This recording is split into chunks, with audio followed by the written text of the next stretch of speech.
জীবনটা কেন এমন হলো? কেন জন্ম থেকেই মানুষকে কষ্টের সাথে যুদ্ধ করতে হয়? কেন আমার ভাগ্যে একটু শান্তি লেখা নেই? ছোটবেলা থেকে শুধু অপমান, অবহেলা আর একাকিত্বই পেলাম। রাতে নিস্তব্ধ শহরের এক কোণে দাঁড়িয়ে আছে ইমন। মাথার উপর কালো আকাশ, চারপাশে ঝলমলে আলো, কিন্তু তার জীবনে যেন কোনো আলো নেই। মানুষের ভিড় থেকেও সে ভীষণ একা। ইমন নিচের দিকে তাকিয়ে তিক্ত হেসে ফেলল। কেন কেউ একটু ভালো ব্যবহার করে না আমার সাথে? কেন একবারও জিজ্ঞেস করে না আমি কেমন আছি? গরিব বলে কি আমার অনুভূতি নেই? আমারও তো ইচ্ছে করে কেউ আমাকে আপন করে ডাকুক, কেউ আমার কষ্টগুলোকে বুঝুক। দিন শেষে ক্লান্ত শরীরটা নিয়ে ফিরে গেলে কেউ বলুক, ইমন, এত কষ্ট করো কেন? আমি আছি তো। কথাগুলো বলতে বলতে ইমনের চোখ ভিজে উঠল, কিন্তু সে কাঁদল না। কারণ এই শহর গরিব মানুষের কান্না দেখে না, শুধু দুর্বলতা দেখে। ভালোবাসা জিনিসটা হয়তো শুধু বড়লোকদের জন্য। গরিব মানুষের কপালে শুধু দায়িত্ব আর অপমানে জোটে। যাকে একটু আপন ভাবতে যায় সেও টাকার হিসাব করে দূরে সরে যায়। কেন আল্লাহ আমাকে এত একা বানালে? আমি কি খুব বেশি কিছু চেয়েছিলাম? শুধু একটু ভালোবাসা, একটু সম্মান, একটা মানুষ যা আমাকে হারানোর ভয় পাবে। ইমন আকাশের দিকে তাকালো। বুকের ভেতর জমে থাকা হাজারো কষ্ট আজ যেন শব্দ হয়ে বেরিয়ে আসছে। তার চোখে আজ ভয়ঙ্কর এক শূন্যতা, আর সেই শূন্যতার আড়ালেই লুকিয়ে আছে এক অজানা রহস্য, যেটা এখনো কেউ জানে না। ঠিক তখনই হোটেলের ভেতর থেকে কড়া গলায় চিৎকার ভেসে এলো। এই মন, কোথায় মরছিলি তুই? টেবিলগুলো পরিষ্কার কর তাড়াতাড়ি। নতুন কাস্টমার আসছে দেখিস না? ইমন দ্রুত নিজের চোখ মুছে নিল। বুকের ভেতরের কষ্টগুলো মুহূর্তেই লুকিয়ে ফেলল সে। কারণ গরিব মানুষের কষ্ট দেখানোর অধিকারও নেই। জি আঙ্কেল, এখনই করছি। ইমন তাড়াহুড়ো করে টেবিলগুলো পরিষ্কার করতে লাগলো। এক হাতে প্লেট, অন্য হাতে ভেজা কাপড়। পুরো শরীর ক্লান্ত হয়ে গেলেও তার থামার সুযোগ নেই। হোটেলের ভেতরে মানুষ ভরে গেছে। কেউ চা খাইছে, কেউ বিরিয়ানি, কেউ আবার বসে চিৎকার করছে। এই ছেলে, এত দেরি করছিস কেন? তাড়াতাড়ি খাবার দে। কাস্টমার রেগে গেলে তোর বেতন কেটে নিব। জি স্যার, দিচ্ছি। একটা টেবিলে খাবার দিতেই আরেকটা টেবিল থেকে ডাক পড়ে। কেউ পানির বোতল চাইছে, কে বলছে সালাদ কম, কেউ আবার শুধু রাগ দেখানোর জন্যই ধমক দিচ্ছে। এই ছেলে, দেখে কাজ করো না? আর এখানে সস কোথায়? আর এখানে গ্লাসে অপরিষ্কার কেন? এদিকে আসো, একটা কোল্ড ড্রিঙ্কস আনো তাড়াতাড়ি। কি সার্ভিস রে ভাই! একটা জিনিস চাইলে 10 মিনিট লাগে। সব অপমান চুপচাপ সহ্য করে নিচ্ছে ইমন, কারণ তার প্রতিবাদ করার অধিকার নেই। এই চাকরিটাই তার বেঁচে থাকার একমাত্র ভরসা। ঘাম ভেজা মুখে খাবার এগিয়ে দিতে দিতে ইমন শুধু মনে মনে একটা কথাই বলল। একদিন আমিও এমন জায়গায় দাঁড়াবো যেখানে কেউ আমাকে অপমান করার সাহস পাবে না। একদিন এই পৃথিবী আমার পরিচয়ে কাঁপবে। রাত যত গভীর হচ্ছে, হোটেলের ভিড় তত বাড়ছে। চারিদিকে মানুষের চিৎকার, প্লেটের শব্দ, গরম খাবারের গন্ধ আর ম্যানেজারের ধমকে পুরো পরিবেশটা যেন বিশৃঙ্খল হয়ে উঠেছে। ইমন এক টেবিল থেকে আরেক টেবিলে দৌড়ে বেড়াচ্ছে। ক্লান্তিতে তার হাত কাঁপছে, কপাল পেয়ে ঘাম ঝরছে, কিন্তু থামার উপায় নেই। গরিব মানুষের শরীর খারাপ হতে নেই, কষ্ট পেলেও হাসতে হয়, অপমান হলেও মাথা নিচে করে থাকতে হয়। ঠিক তখনই হোটেলের সামনে কয়েকটা কালো গাড়ি এসে থামলো। গাড়ি থেকে নামলো ৫-৬ জন লোক। সবার গায়ে কালো শার্ট, মোটা চেন, হাতে দামি ঘড়ি। চোখে মুখে এমন একটা ভয়ঙ্কর ভাব দেখলেই বোঝা যায় এরা সাধারণ কেউ না। হোটেলের ভেতর ঢুকতেই সবাই একটু চুপ হয়ে গেল। লোকগুলো ধীরে ধীরে গিয়ে মাঝের বড় টেবিলে বসলো। একজন টেবিলে জোরে হাত মেরে বলল, এই কেউ আছে? এত বাজে সার্ভিস নাকি এই হোটেলে? কি লাগবে স্যার? আগে টেবিল পরিষ্কার কর। এখানে ধুলো দেখছিস না? এভাবে মানুষ বসে? এমন চুপচাপ টেবিল পরিষ্কার করলো। তারপর অর্ডার নিল কিন্তু লোকগুলো যেন ইচ্ছা করেই ঝামেলা করছে। একজন বলল, এই গ্লাসের দাগ কেন? খাবারে এত তেল কেন রে? মানুষ মারার প্ল্যান নাকি? ছি, এটাকে খাবার বলে? পুরো হোটেলের মানুষ তাকিয়ে আছে। ইমন নিজের রাগ চেপে রাখার চেষ্টা করছে। তার চোখ ধীরে ধীরে লাল হয়ে উঠছে। ম্যানেজার দূর থেকে ইশারা করে বলল, চুপচাপ সহ্য করো ইমন, ওদের সাথে লাগতে চেও না। কিন্তু আজীবনের ভিতর জমে থাকা আগুন যেন নিয়ন্ত্রণের বাইরে চলে যাচ্ছিল। একজন লোক হঠাৎ পানির গ্লাস ইমনের গায়ে ছুঁড়ে মেরে বলল, এই গরিব, কাজ করতে পারিস না তো ভিক্ষা কর। পুরো হোটেল নিস্তব্ধ হয়ে গেল। ইমন ধীরে ধীরে মাথা তুলল। তার চোখে ভয়ঙ্কর একটা দৃষ্টি। ভদ্রভাবে কথা বলেন, আমি কাজ করি বলে আপনার গোলাম না। লোকগুলো হেসে উঠল। একজন চেয়ার থেকে উঠে এসে ইমনের কলার চেপে ধরল। কি বললি তুই? তোকে দেখে রাস্তার ভিখারি মনে হয়, আমাদের সাথে গলা উঁচু করে কথা বলিস? সম্মান দিতে জানলে সম্মান পাবেন।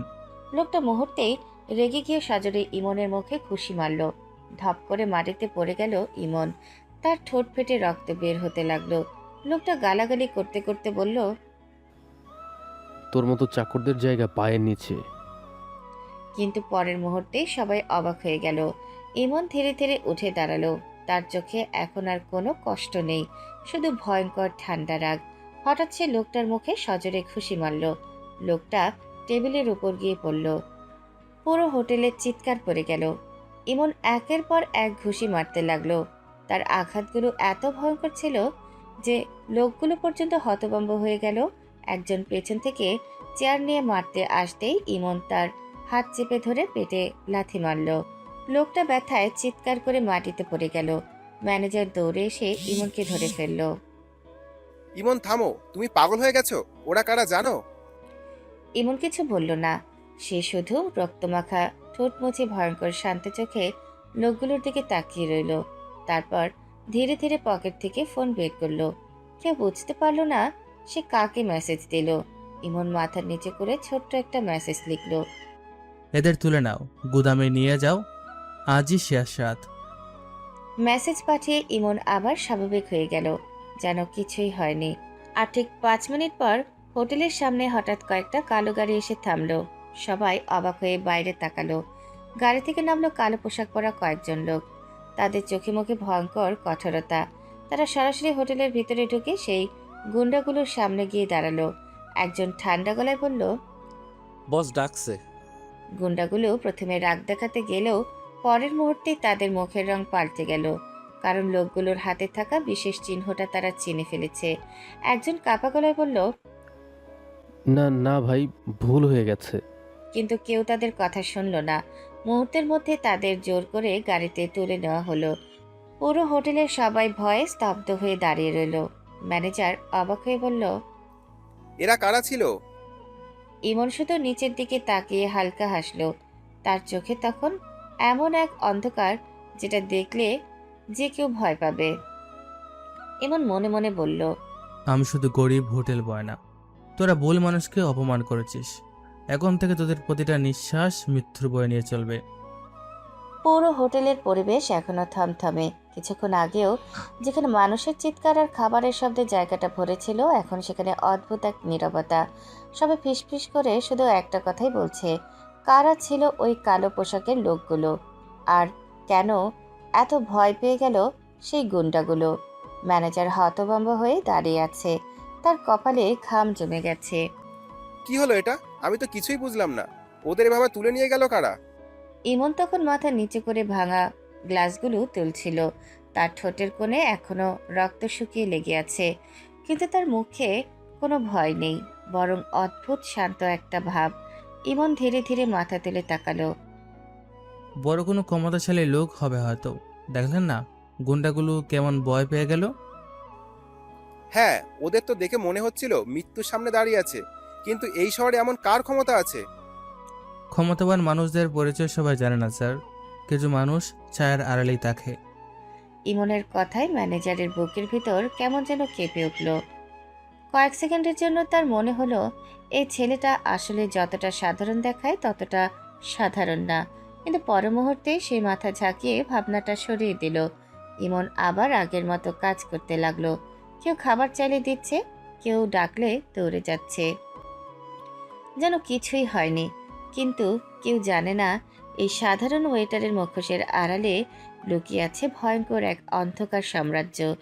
রাত প্রায় গভীরের দিকে এক এক করে সব কাস্টমার চলে যেতে লাগলো। ম্যানেজার ক্লান্ত গলায় বলল, ইমন, আজ অনেক ঝামেলা গেছে, তুমি বাসায় যাও, কাল একটু আগে আসবা।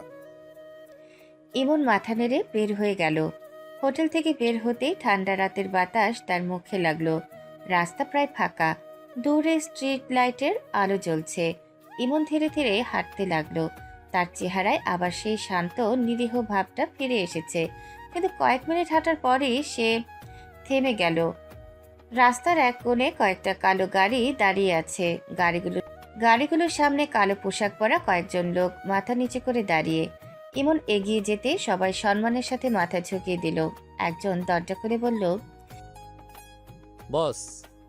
ইমন কোনো কথা না বলে গাড়িতে উঠে বসলো। মুহূর্তের মধ্যে গাড়ির বহর অন্ধকার রাস্তা পেরিয়ে শহরের বাইরে চলে গেল।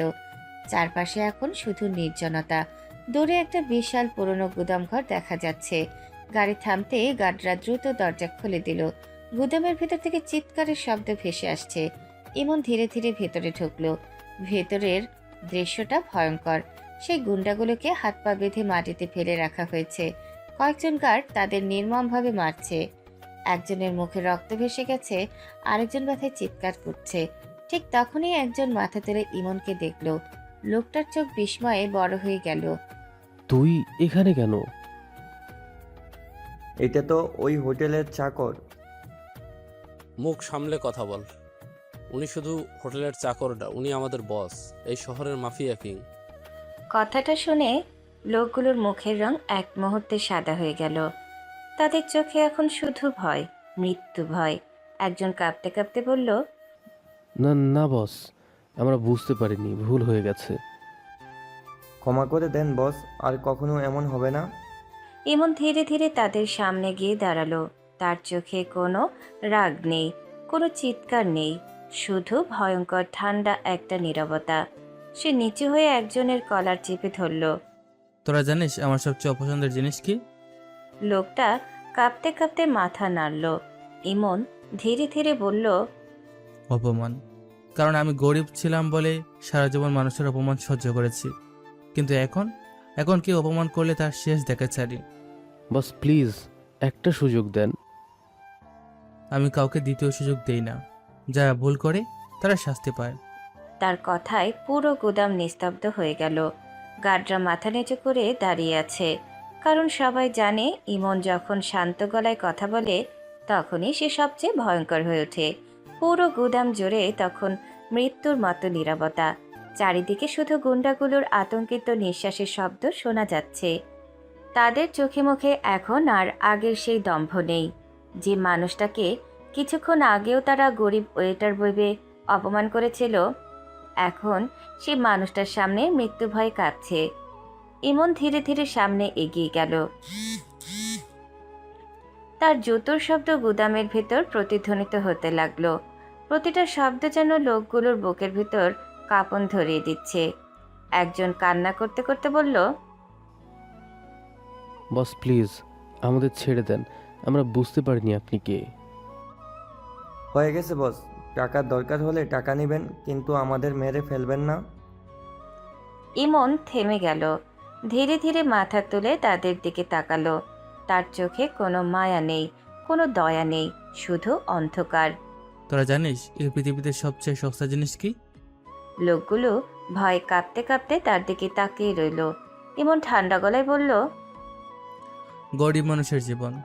কারণ তোদের মতো মানুষরা সবসময় ভাবে গরিবদের অপমান করলেও কিছু হবে না, মেরে ফেললেও কেউ প্রশ্ন করবে না। ইমন হালকা হেসে পকেট থেকে একটা কালো গ্লাভস বের করে হাতে পড়ল। কিন্তু দুঃখের বিষয় কি জানিস? তোরা ভুল মানুষকে অপমান করেছিস। বস প্লিজ একটা সুযোগ দেন, আমাদের পরিবার আছে। ইমন কয়েক সেকেন্ড চুপ করে দাঁড়িয়ে রইল। তারপর ধীরে ধীরে পেছনে থাকা গার্ডদের দিকে তাকালো। গার্ডরা সাথে সাথে সোজা হয়ে দাঁড়িয়ে গেল। ইমন ঠান্ডা ভয়ঙ্কর শান্ত গলায় বলল, শেষ করে দাও। মুহূর্তের মধ্যে গুদামের পরিবেশ আরও ভারী হয়ে উঠল। গার্ডরা অস্ত্র তুলল, লোকগুলো চিৎকার করে উঠল। না বস, প্লিজ। কিন্তু ইমনের মুখে কোনো পরিবর্তন নেই। সে শুধু অন্যদিকে তাকিয়ে দাঁড়িয়ে রইল। পরের মুহূর্তে কয়েকটা গুলির শব্দ পুরো গুদামে প্রতিধ্বনিত হলো। ধাম ধাম ধাম। সবকিছু কয়েক সেকেন্ডের মধ্যেই শেষ হয়ে গেল। পুরো গুদাম আবার নিস্তব্ধ। মেঝেতে নিথর হয়ে পড়ে আছে লোকগুলো। একজন গার্ড মাথা নিচু করে বলল, বস, কাজ শেষ। ইমন ধীরে ধীরে তাদের দিকে তাকালো। তার চোখে কোনো অনুভূতি নেই, যেন এই দৃশ্য তার কাছে খুব সাধারণ কিছু। ইমন ঠান্ডা গলায় বলল, ওদের পুকুরে ফেলে দাও, কোনো খবর যেন বাইরে না যায়। এই শহর জানবেও না ওরা কোথায় হারিয়ে গেছে। জি বস। সবাই দ্রুত কাজে লেগে গেল। আর ইমন ধীরে ধীরে গুদাম থেকে বের হয়ে এলো। বাইরে তখন গভীর রাত। আকাশ কালো মেঘে ঢেকে গেছে। ঠান্ডা বাতাসে তার কোট উঠছে। গাড়ির সামনে দাঁড়িয়ে থাকা লোকগুলো নিচে করে সালাম দিল। বস, এখন কোথায় যাবেন? ইমন গাড়ির দরজায় হাত রেখে কিছুক্ষণ চুপ করে দাঁড়িয়ে রইল। তার চোখে তখন অন্যরকম এক দৃষ্টি। এই অন্ধকার জগতের মানুষরা তাকে চেনে ভয়ঙ্কর এক নামে, মাফিয়া কিং, যার একটা ইশারায় পুরো শহর কেঁপে ওঠে। কিন্তু পৃথিবীর আরেক পাশে তার আরেকটা পরিচয় আছে, যে পরিচয়টা কেউ কল্পনাও করতে পারে না। ইমন ধীরে ধীরে গাড়িতে উঠে বসল। এয়ারপোর্ট। জি বস। মুহূর্তের মধ্যে গাড়ির বহর অন্ধকার রাস্তা পেরিয়ে শহরের দিকে ছুটতে লাগলো। ভোর হওয়ার আগেই ইমন পৌঁছে গেল প্রাইভেট এয়ারপোর্টে। বিশাল রানওয়ের পাশে দাঁড়িয়ে আছে চকচকে কালো প্রাইভেট জেট। জেটের সামনে সারি বেঁধে দাঁড়িয়ে আছে দামি স্যুট পরা কয়েকজন বিদেশি। ইমন গাড়ি থেকে নামতেই সবাই সম্মানের সাথে মাথা নিচু করলো। একজন বিদেশি লোক ইংরেজিতে বলল, Welcome back, Mr. Iman. The board members are waiting for you in Singapore. কয়েক ঘন্টা আগেও যে ছেলেটা হোটেলের মানুষের ঝাড়ি খাচ্ছিল, এখন সেই ছেলেটার জন্য বিশ্বের বড় বড় বিজনেসম্যান অপেক্ষা করছে। ইমন সানগ্লাস পরে শান্ত গলায় বলল, prepare the meeting, I don't like waiting. Yes, sir. ইমন ধীরে ধীরে প্রাইভেট জেটের দিকে হাঁটতে লাগলো। তার চোখ এখন আর গরিব ওয়েটারের অসহায়ত্ব নেই। সেখানে আছে ক্ষমতা, ভয় আর এমন এক রহস্য যেটা পুরো পৃথিবীকে কাঁপিয়ে দিতে পারে। কারণ সে শুধু মাফিয়া কিং না, সে বিশ্বের সবচেয়ে ভয়ঙ্কর তরুণ গ্লোবাল বিজনেস টাইকন। ভোরের আলো পুরোপুরি ছড়িয়ে পড়ার আগেই ইমনের প্রাইভেট জেট সিঙ্গাপুরে পৌঁছে গেল। উঁচু উঁচু বিল্ডিং, চকচকে রাস্তা, চারিদিকে আধুনিকতার ছাপ। পুরো শহরটাই যেন অন্য এক পৃথিবী। কিন্তু এই শহরের মানুষ জানে না, আজ তাদের মাটিতে পা রাখতে চলেছে এমন একজন মানুষ, যার এক একটা সিদ্ধান্তে কোটি কোটি টাকার বাজার কেঁপে ওঠে। এয়ারপোর্টের বাইরে আগে থেকেই দাঁড়িয়ে আছে কয়েকটা বিলাসবহুল গাড়ি। সব গাড়ির সামনে কালো স্যুট পরা বডিগার্ড। ইমন জেট থেকে নামতেই সবাই একসাথে মাথা নিচে করল। ওয়েলকাম ব্যাক বস। ইমন শান্ত চোখে চারপাশে তাকালো। তার পরনে ব্ল্যাক স্যুট, হাতে দামি ঘড়ি, চোখে কালো সানগ্লাস। কয়েক ঘন্টা আগেও যে ছেলেটা হোটেলে খাবার সার্ভ করেছিল, এখন তাকে দেখে মনে হচ্ছে আন্তর্জাতিক দুনিয়ার সবচেয়ে ক্ষমতাবান কোনো তরুণ ব্যবসায়ী। একজন বিদেশি অ্যাসিস্ট্যান্ট সামনে এসে বলল, Sir, all the buyers are already waiting for you at the conference hall. ইমন ধীরে মাথা নেড়ে গাড়িতে উঠে বসল। গাড়ির বহর দ্রুত শহরের সবচেয়ে বড় 5 স্টার হোটেলের দিকে রওনা দিল। কাচের তৈরি বিশাল বিল্ডিংটা দূর থেকে ঝলমল করছে। হোটেলের সামনে সাংবাদিক, বিদেশি ব্যবসায়ী আর সিকিউরিটির ভিড়। আজ এখানে বিশ্বের বড় বড় কোম্পানির মিটিং। এশিয়া, ইউরোপ, আমেরিকা, আরব বিভিন্ন দেশের টপ বিজনেস বায়াররা এসেছে। কিন্তু সবার অপেক্ষা শুধু একজনকে ঘিরে, ইমন রহমান। গাড়ি থামতেই সিকিউরিটিরা দ্রুত দরজা খুলে দিল। ইমন নামতেই চারপাশের পরিবেশ বদলে গেল। বিদেশি বায়াররা দাঁড়িয়ে গেল, কেউ হাত বাড়িয়ে দিল, কেউ হাসি মুখে ওয়েলকাম করলো। একজন আমেরিকান বিজনেসম্যান এগিয়ে এসে বলল, Mr. Imon, finally we meet again. Your last project shocked the entire market. You are the youngest man who controls half of the Asian trade market. ইমন শুধু হালকা হাসলো। তার মুখে অহংকার নেই, কিন্তু তার উপস্থিতির মধ্যেই এমন এক ক্ষমতা আছে যেটা সবাইকে চুপ করিয়ে দেয়। Let's start the meeting, time is valuable. সবাই সাথে সাথে সিরিয়াস হয়ে গেল। বিশাল কনফারেন্স হলের ভিতরে গোল টেবিল সাজানো, চারিদিকে বড় বড় স্ক্রিন, আধুনিক প্রযুক্তি আর কঠোর সিকিউরিটি। ইমন মাঝখানের চেয়ারটায় গিয়ে বসলো। সে বসতেই পুরো রুম নিস্তব্ধ হয়ে গেল, কারণ এই মিটিংয়ের মূল সিদ্ধান্ত নেবে একমাত্র সে। মিটিং শুরু হলো। একজন জাপানি বায়ার উঠে দাঁড়িয়ে তাদের নতুন টেকনোলজি প্রজেক্ট সম্পর্কে বলতে লাগলো। Our company wants to explain in the Asian market. We believe Mr. Iman's company can help us dominate globally. ইমন মন দিয়ে সব শুনছে। তার সামনে ফাইল খোলা, মাঝে মাঝে কিছু নোট করেছে। এরপর একজন ফ্রান্সের বিজনেসম্যান উঠে দাঁড়ালো। Our luxury brand wants partnership with your group. Your business growth rate is unbelievable. এক এক করে সবাই নিজেদের প্রজেক্ট পরিকল্পনা আর ভবিষ্যতের ডিল সম্পর্কে বলতে লাগলো। কেউ নতুন ইন্ডাস্ট্রি তৈরি করতে চায়, কেউ আন্তর্জাতিক শিপমেন্ট চুক্তি করতে চায়, কেউ আবার শুধু ইমনের কোম্পানির সাথে কাজ করার সুযোগ চায়। কারণ পুরো বিজনেস ওয়ার্ল্ড জানে ইমন যার পাশে দাঁড়ায় তার কোম্পানি রাতারাতি শীর্ষে উঠে যায়। ইমন খুব মনোযোগ দিয়ে সবার কথা শুনছে। তার চোখে গভীর স্থিরতা, মাঝে মাঝে ছোট ছোট প্রশ্ন করছে। What about the shopping racks? How much profit margin can you guarantee? আরেকজন সাথে সাথে ফাইল এগিয়ে দিল। পুরো মিটিংয়ে সবাই খুব সাবধানে কথা বলছে, কারণ তারা জানে এই মানুষটার সামনে ভুল করার মানে কোটি টাকার ক্ষতি। একজন তরুণ বায়ার ফিসফিস করে পাশের জনকে বলল, Unbelievable. He is so young, but everyone fear his decision. Because he never loses. That's why the whole market respects him. ইমন তখন শান্ত চোখে সামনে থাকা স্ক্রিনের দিকে তাকিয়ে আছে, কিন্তু কেউ জানে না এই মানুষটাই কয়েক ঘন্টা আগে একটা অন্ধকার গুদামে মৃত্যুর আদেশ দিয়ে এসেছে। একদিকে আন্তর্জাতিক বিজনেস টাইকুন, অন্যদিকে ভয়ঙ্কর মাফিয়া কিং। দুইটা পরিচয়, দুইটা জীবন, আর এই দুই জীবনের মাঝখানে দাঁড়িয়ে আছে এক রহস্যময় মানুষ, ইমন রহমান। বিশাল কনফারেন্স হল জুড়ে তখন নিস্তব্ধ পরিবেশ। সব দেশের বায়াররা নিজেদের প্রেজেন্টেশন শেষ করে এখন ইমনের সিদ্ধান্তের অপেক্ষা করছে, কারণ এই টেবিলে শেষ কথা বলার অধিকার একমাত্র তার। ইমন সামনে রাখা ফাইলগুলো ধীরে ধীরে বন্ধ করলো। তার চোখে সেই গভীর স্থিরতা, মুখে কোনো আবেগ নেই। পুরো রুমের মানুষ নিঃশ্বাস বন্ধ করে তাকিয়ে আছে তার দিকে, কারণ তারা জানে এই মানুষটার একটা সিদ্ধান্ত রাতারাতি কোটি কোটি টাকার বাজার বদলে দিতে পারে। ইমন চেয়ার থেকে সামান্য হেলান দিয়ে শান্ত গলায় বলল, the Japanese tech project approved. সাথে সাথে জাপানিজ টিমের মুখে হাসি ফুটে উঠল। ইমন আবার আরেকটা ফাইল হাতে নিল। Dubai shopping contract approved for 6 months. Impressive. Excellent decision, Mr. Eman. ইমন এবার পরের ফাইলটা বন্ধ করে টেবিলের উপর রেখে দিল। European luxury partnership rejected. কথাটা শুনে কয়েকজন অবাক হয়ে গেল। ফ্রান্সের বিজনেসম্যান দ্রুত বলল, But why, Mr. Imon?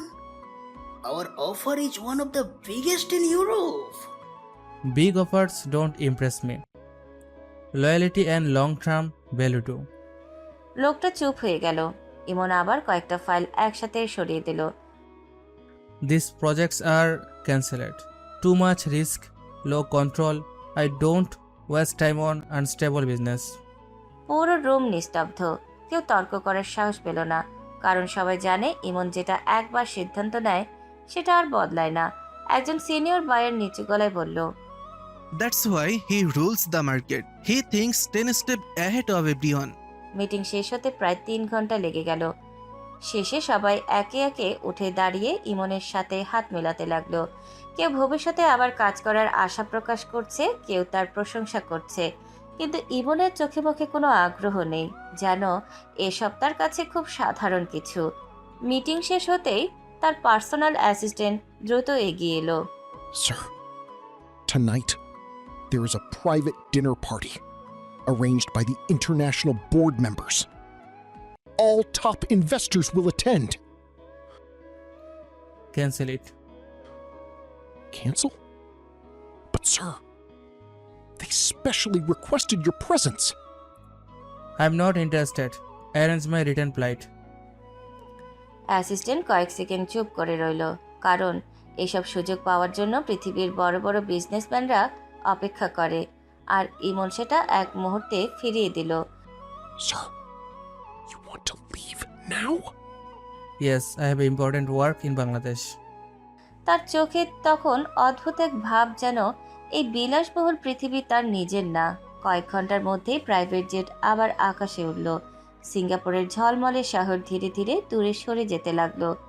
ইমন জানালার পাশে বসে চুপচাপ বাইরের আকাশ দেখছে। একদিকে কোটি কোটি টাকার সাম্রাজ্য, অন্যদিকে একটা ছোট হোটেলের সাধারণ চাকরি। এই দুই জীবনের মাঝে সে নিজেও যেন হারিয়ে ফেলেছে। দীর্ঘ যাত্রার পর অবশেষে ইমন বাংলাদেশে পৌঁছালো।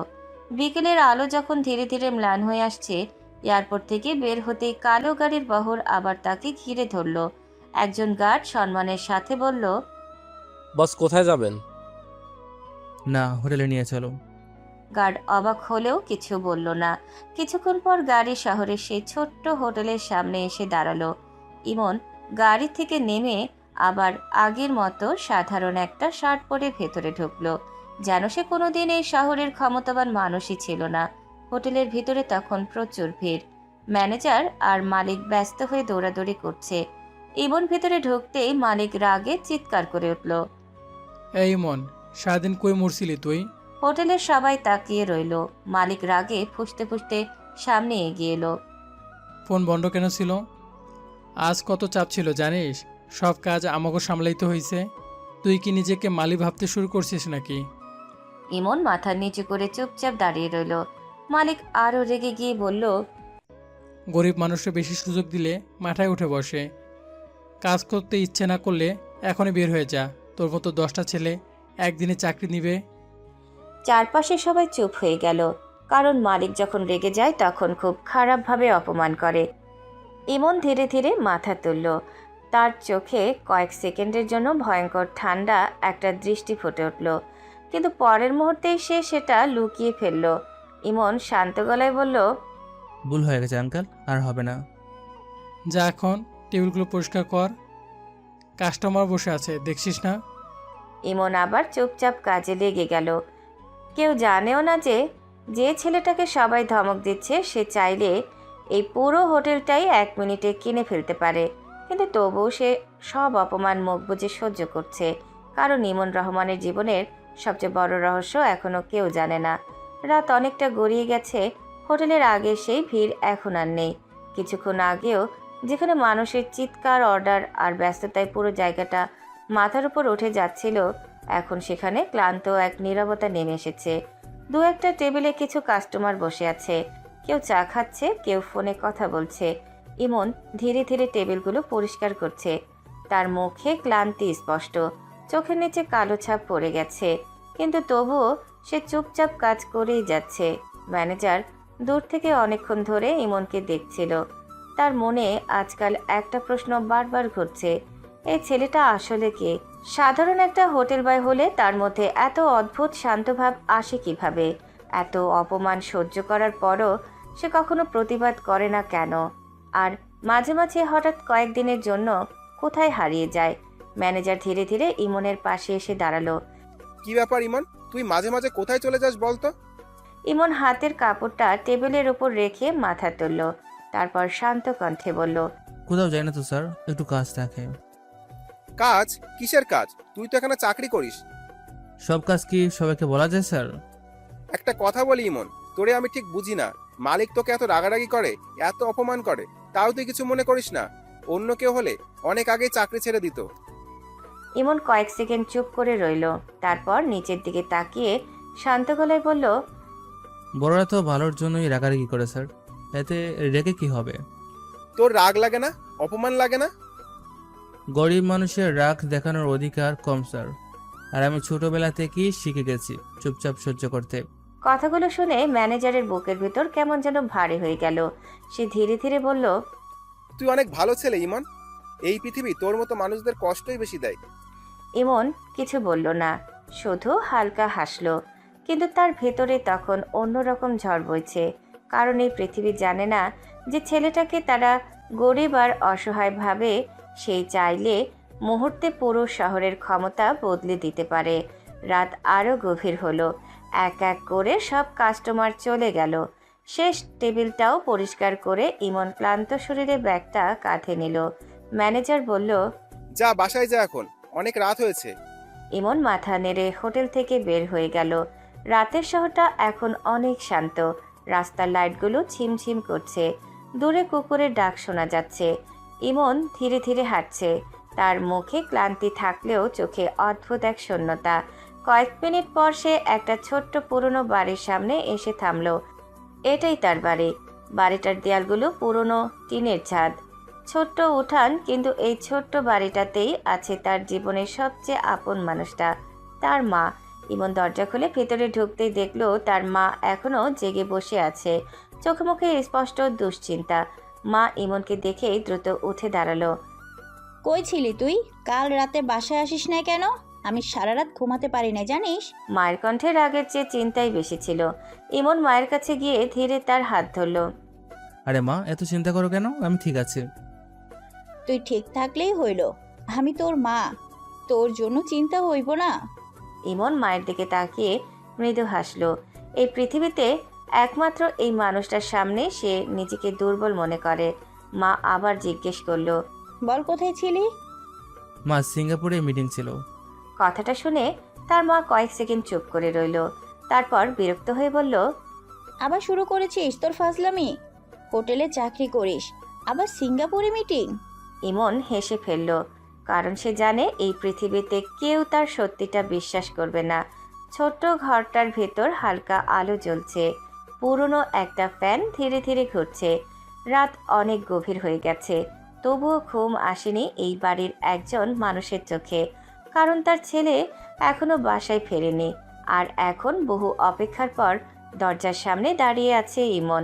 মা বিরক্ত চোখে তাকিয়ে আছে তার দিকে, কিন্তু সে রাগের আড়ালেও স্পষ্ট ভালোবাসা। ইমন মায়ের দিকে তাকিয়ে ছোট করে হাসলো। আচ্ছা ঠিক আছে, বিশ্বাস করতে হবে না। আগে খেতে দাও তো, অনেক ক্ষুধা লাগছে। 2 দিন ধরে তোমার হাতে রান্না খাই না। কথাটা শুনে মায়ের চোখ নরম হয়ে গেল। রাগ যতই দেখাক, ছেলের মুখের ক্লান্তি তিনি ঠিকই বুঝতে পারেন। মা দীর্ঘশ্বাস ফেলে রান্নাঘরের দিকে যেতে যেতে বলল, হয়েছে হয়েছে, এত আদিক্ষেতা দেখাতে হবে না। একটা বিয়ে করলে তো পারিস। আমি বুড়ো মানুষ, কতদিন তোর জন্য রান্না করে বসে থাকবো বলতো? দিদিন শরীরটাও তো আর আগের মতো চলে না। মা আমাকে বিয়ে করবে কে বলো তো? সামান্য একটা হোটেলে চাকরি করে আমার মতো গরিব ছেলেকে কে নিজের মেয়ের জামাই বানাবে? চুপ কর, নিজেকে সব সময় ছোট করে কথা বলিস কেন? গরিব হলে মানুষ খারাপ হয়ে যায় নাকি? এই দুনিয়ায় কত মানুষ আছে, তুই শুধু বল বিয়ে করবি নাকি না? ইমন চেয়ার টেনে বসলো। তার চোখে ক্লান্তি, কিন্তু মায়ের সাথে কথা বললে সেই ক্লান্তিও যেন হালকা হয়ে যায়। বিয়ে তো একদিন করতে হবে মা, কিন্তু এখন না। কেন এখন না? তোর বয়স কম নাকি? সারাদিন বাহিরে বাহিরে থাকিস, খাওয়ার ঠিক নাই, ঘুমের ঠিক নাই। আমি আর পারি না তোর জন্য এভাবে রাত জেগে বসে থাকতে। ইমন কিছুক্ষণ চুপ করে মায়ের দিকে তাকিয়ে রইল।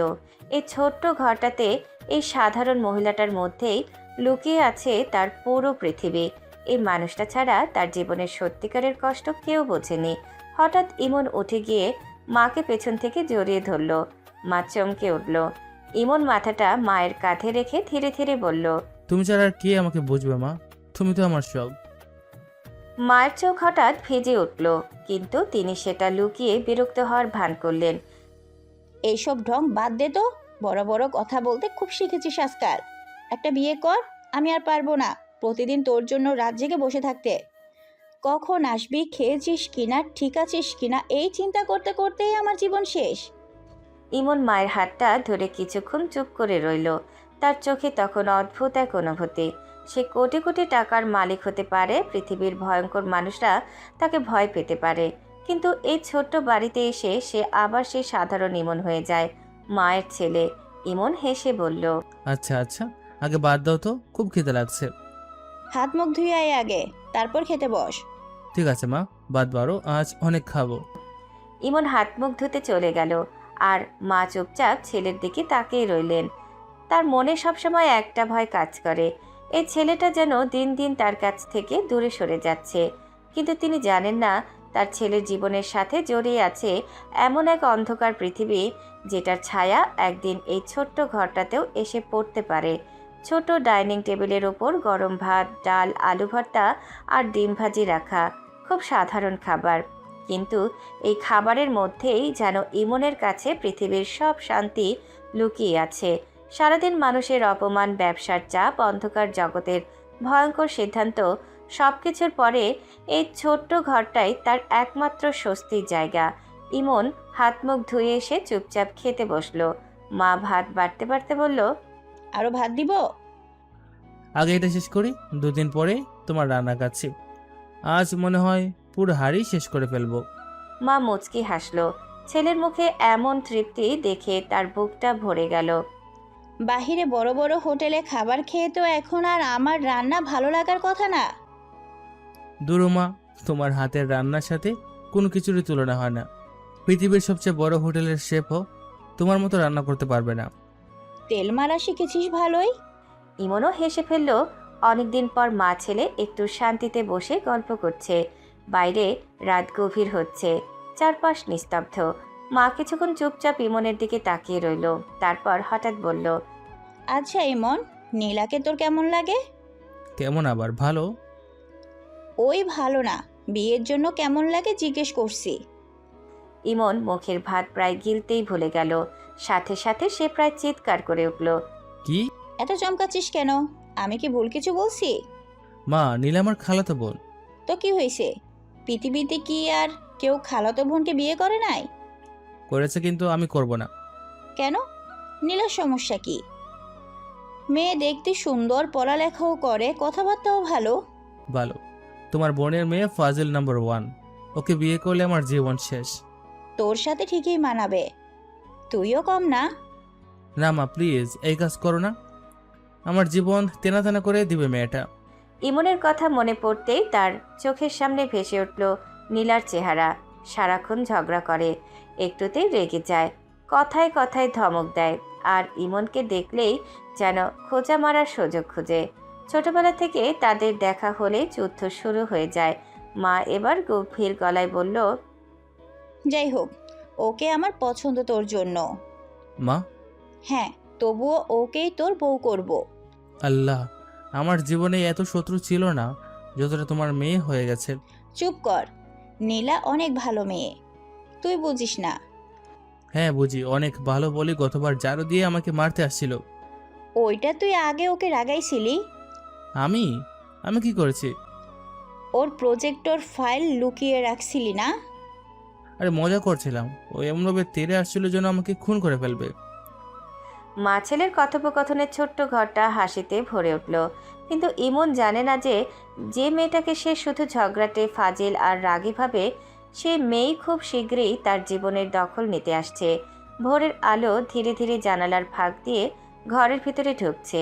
পাখির ডাক, ঠান্ডা বাতাস আর ভোরের নিস্তব্ধতা সব মিলিয়ে এক অদ্ভুত শান্ত পরিবেশ। ইমন গভীর ঘুমেছিল। সারাদিনের ক্লান্তি আর মনের চাপ মিলিয়ে সে যেন একটু শান্তি খুঁজে পেয়েছিল। কিন্তু হঠাৎ তার মনে হলো কেউ যেন তাকে শক্ত করে জড়িয়ে ধরে আছে। শুধু তাই না, বুকের ওপর হালকা শ্বাস পড়ছে, যেন কেউ খুব কাছ থেকে শ্বাস নিচ্ছে। ইমনের ভ্রু কুঁচকে গেল ঘুমের মধ্যেই। মনে হলো কেউ যেন তার বুকের উপর মুখ রেখে আছে। একটা অদ্ভুত অনুভূতি, অচেনা না, কিন্তু খুবই অস্বস্তিকর। ইমন চোখ না খুলতেই অস্পষ্টভাবে বলল, মায়ে কি করছো? কিন্তু কোনো উত্তর নেই, বরং সেই জড়িয়ে ধরা আরও শক্ত হলো। ইমন ধীরে ধীরে চোখ খুলল, আর চোখ খুলেই সে যেন মুহূর্তে পাথর হয়ে গেল। তার বুকের ওপর মাথা রেখে ঘুমিয়ে আছে নীলা। চুল এলোমেলো, মুখে দুষ্টু শান্তি, আর 2 হাত দিয়ে ইমনকে শক্ত করে জড়িয়ে ধরে আছে। ইমন 1 সেকেন্ড তাকিয়ে থেকে হঠাৎ সোজা হয়ে বসে গেল। তুই এখানে কেন? ইমনের চিৎকারে নীলা চোখ খুলল।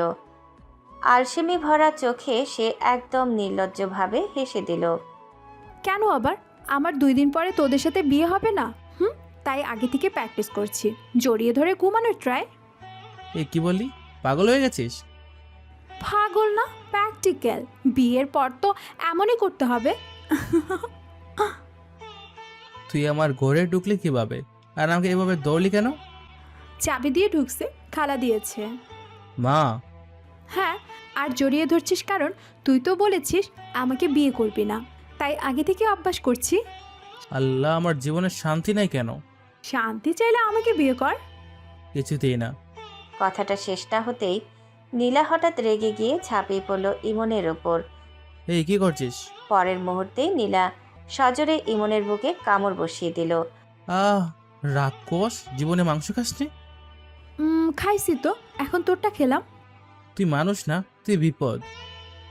আমি তোর বউ হব, বিপদ না, ডেস্টিনি। এই ডেস্টিনিটা না থাকলে ভালো হতো। অসম্ভব, তোর ডেস্টিনি আমি। ভোরের আলো তখন পুরো ঘর ভরে ফেলেছে। একদিকে ইমন মাথায় হাত দিয়ে দাঁড়িয়ে, অন্যদিকে নীলা এমনভাবে বসে আছে যেন এই ঘরটাই তার। আর সবচেয়ে বড় ভয়ঙ্কর সত্যটা হলো, এই পাগলামি ভরা মেয়ে খুব শীঘ্রই ইমনের জীবনে এমন ঝড় তুলবে যেটা তার অন্ধকার সাম্রাজ্যকেও নড়ে দিতে পারে। ভোরের আলো এখন পুরো ঘরটা দখল করে নিয়েছে। ইমনের ঘরটা ছোট হলেও শান্ত, কিন্তু সে শান্তি আজ একদম নষ্ট করে দিয়েছে একটা মানুষ, নীলা। সে যেন পুরো পৃথিবীর কোনো নিয়ম মানে না, আর সবচেয়ে বড় কথা ইমনকেও না।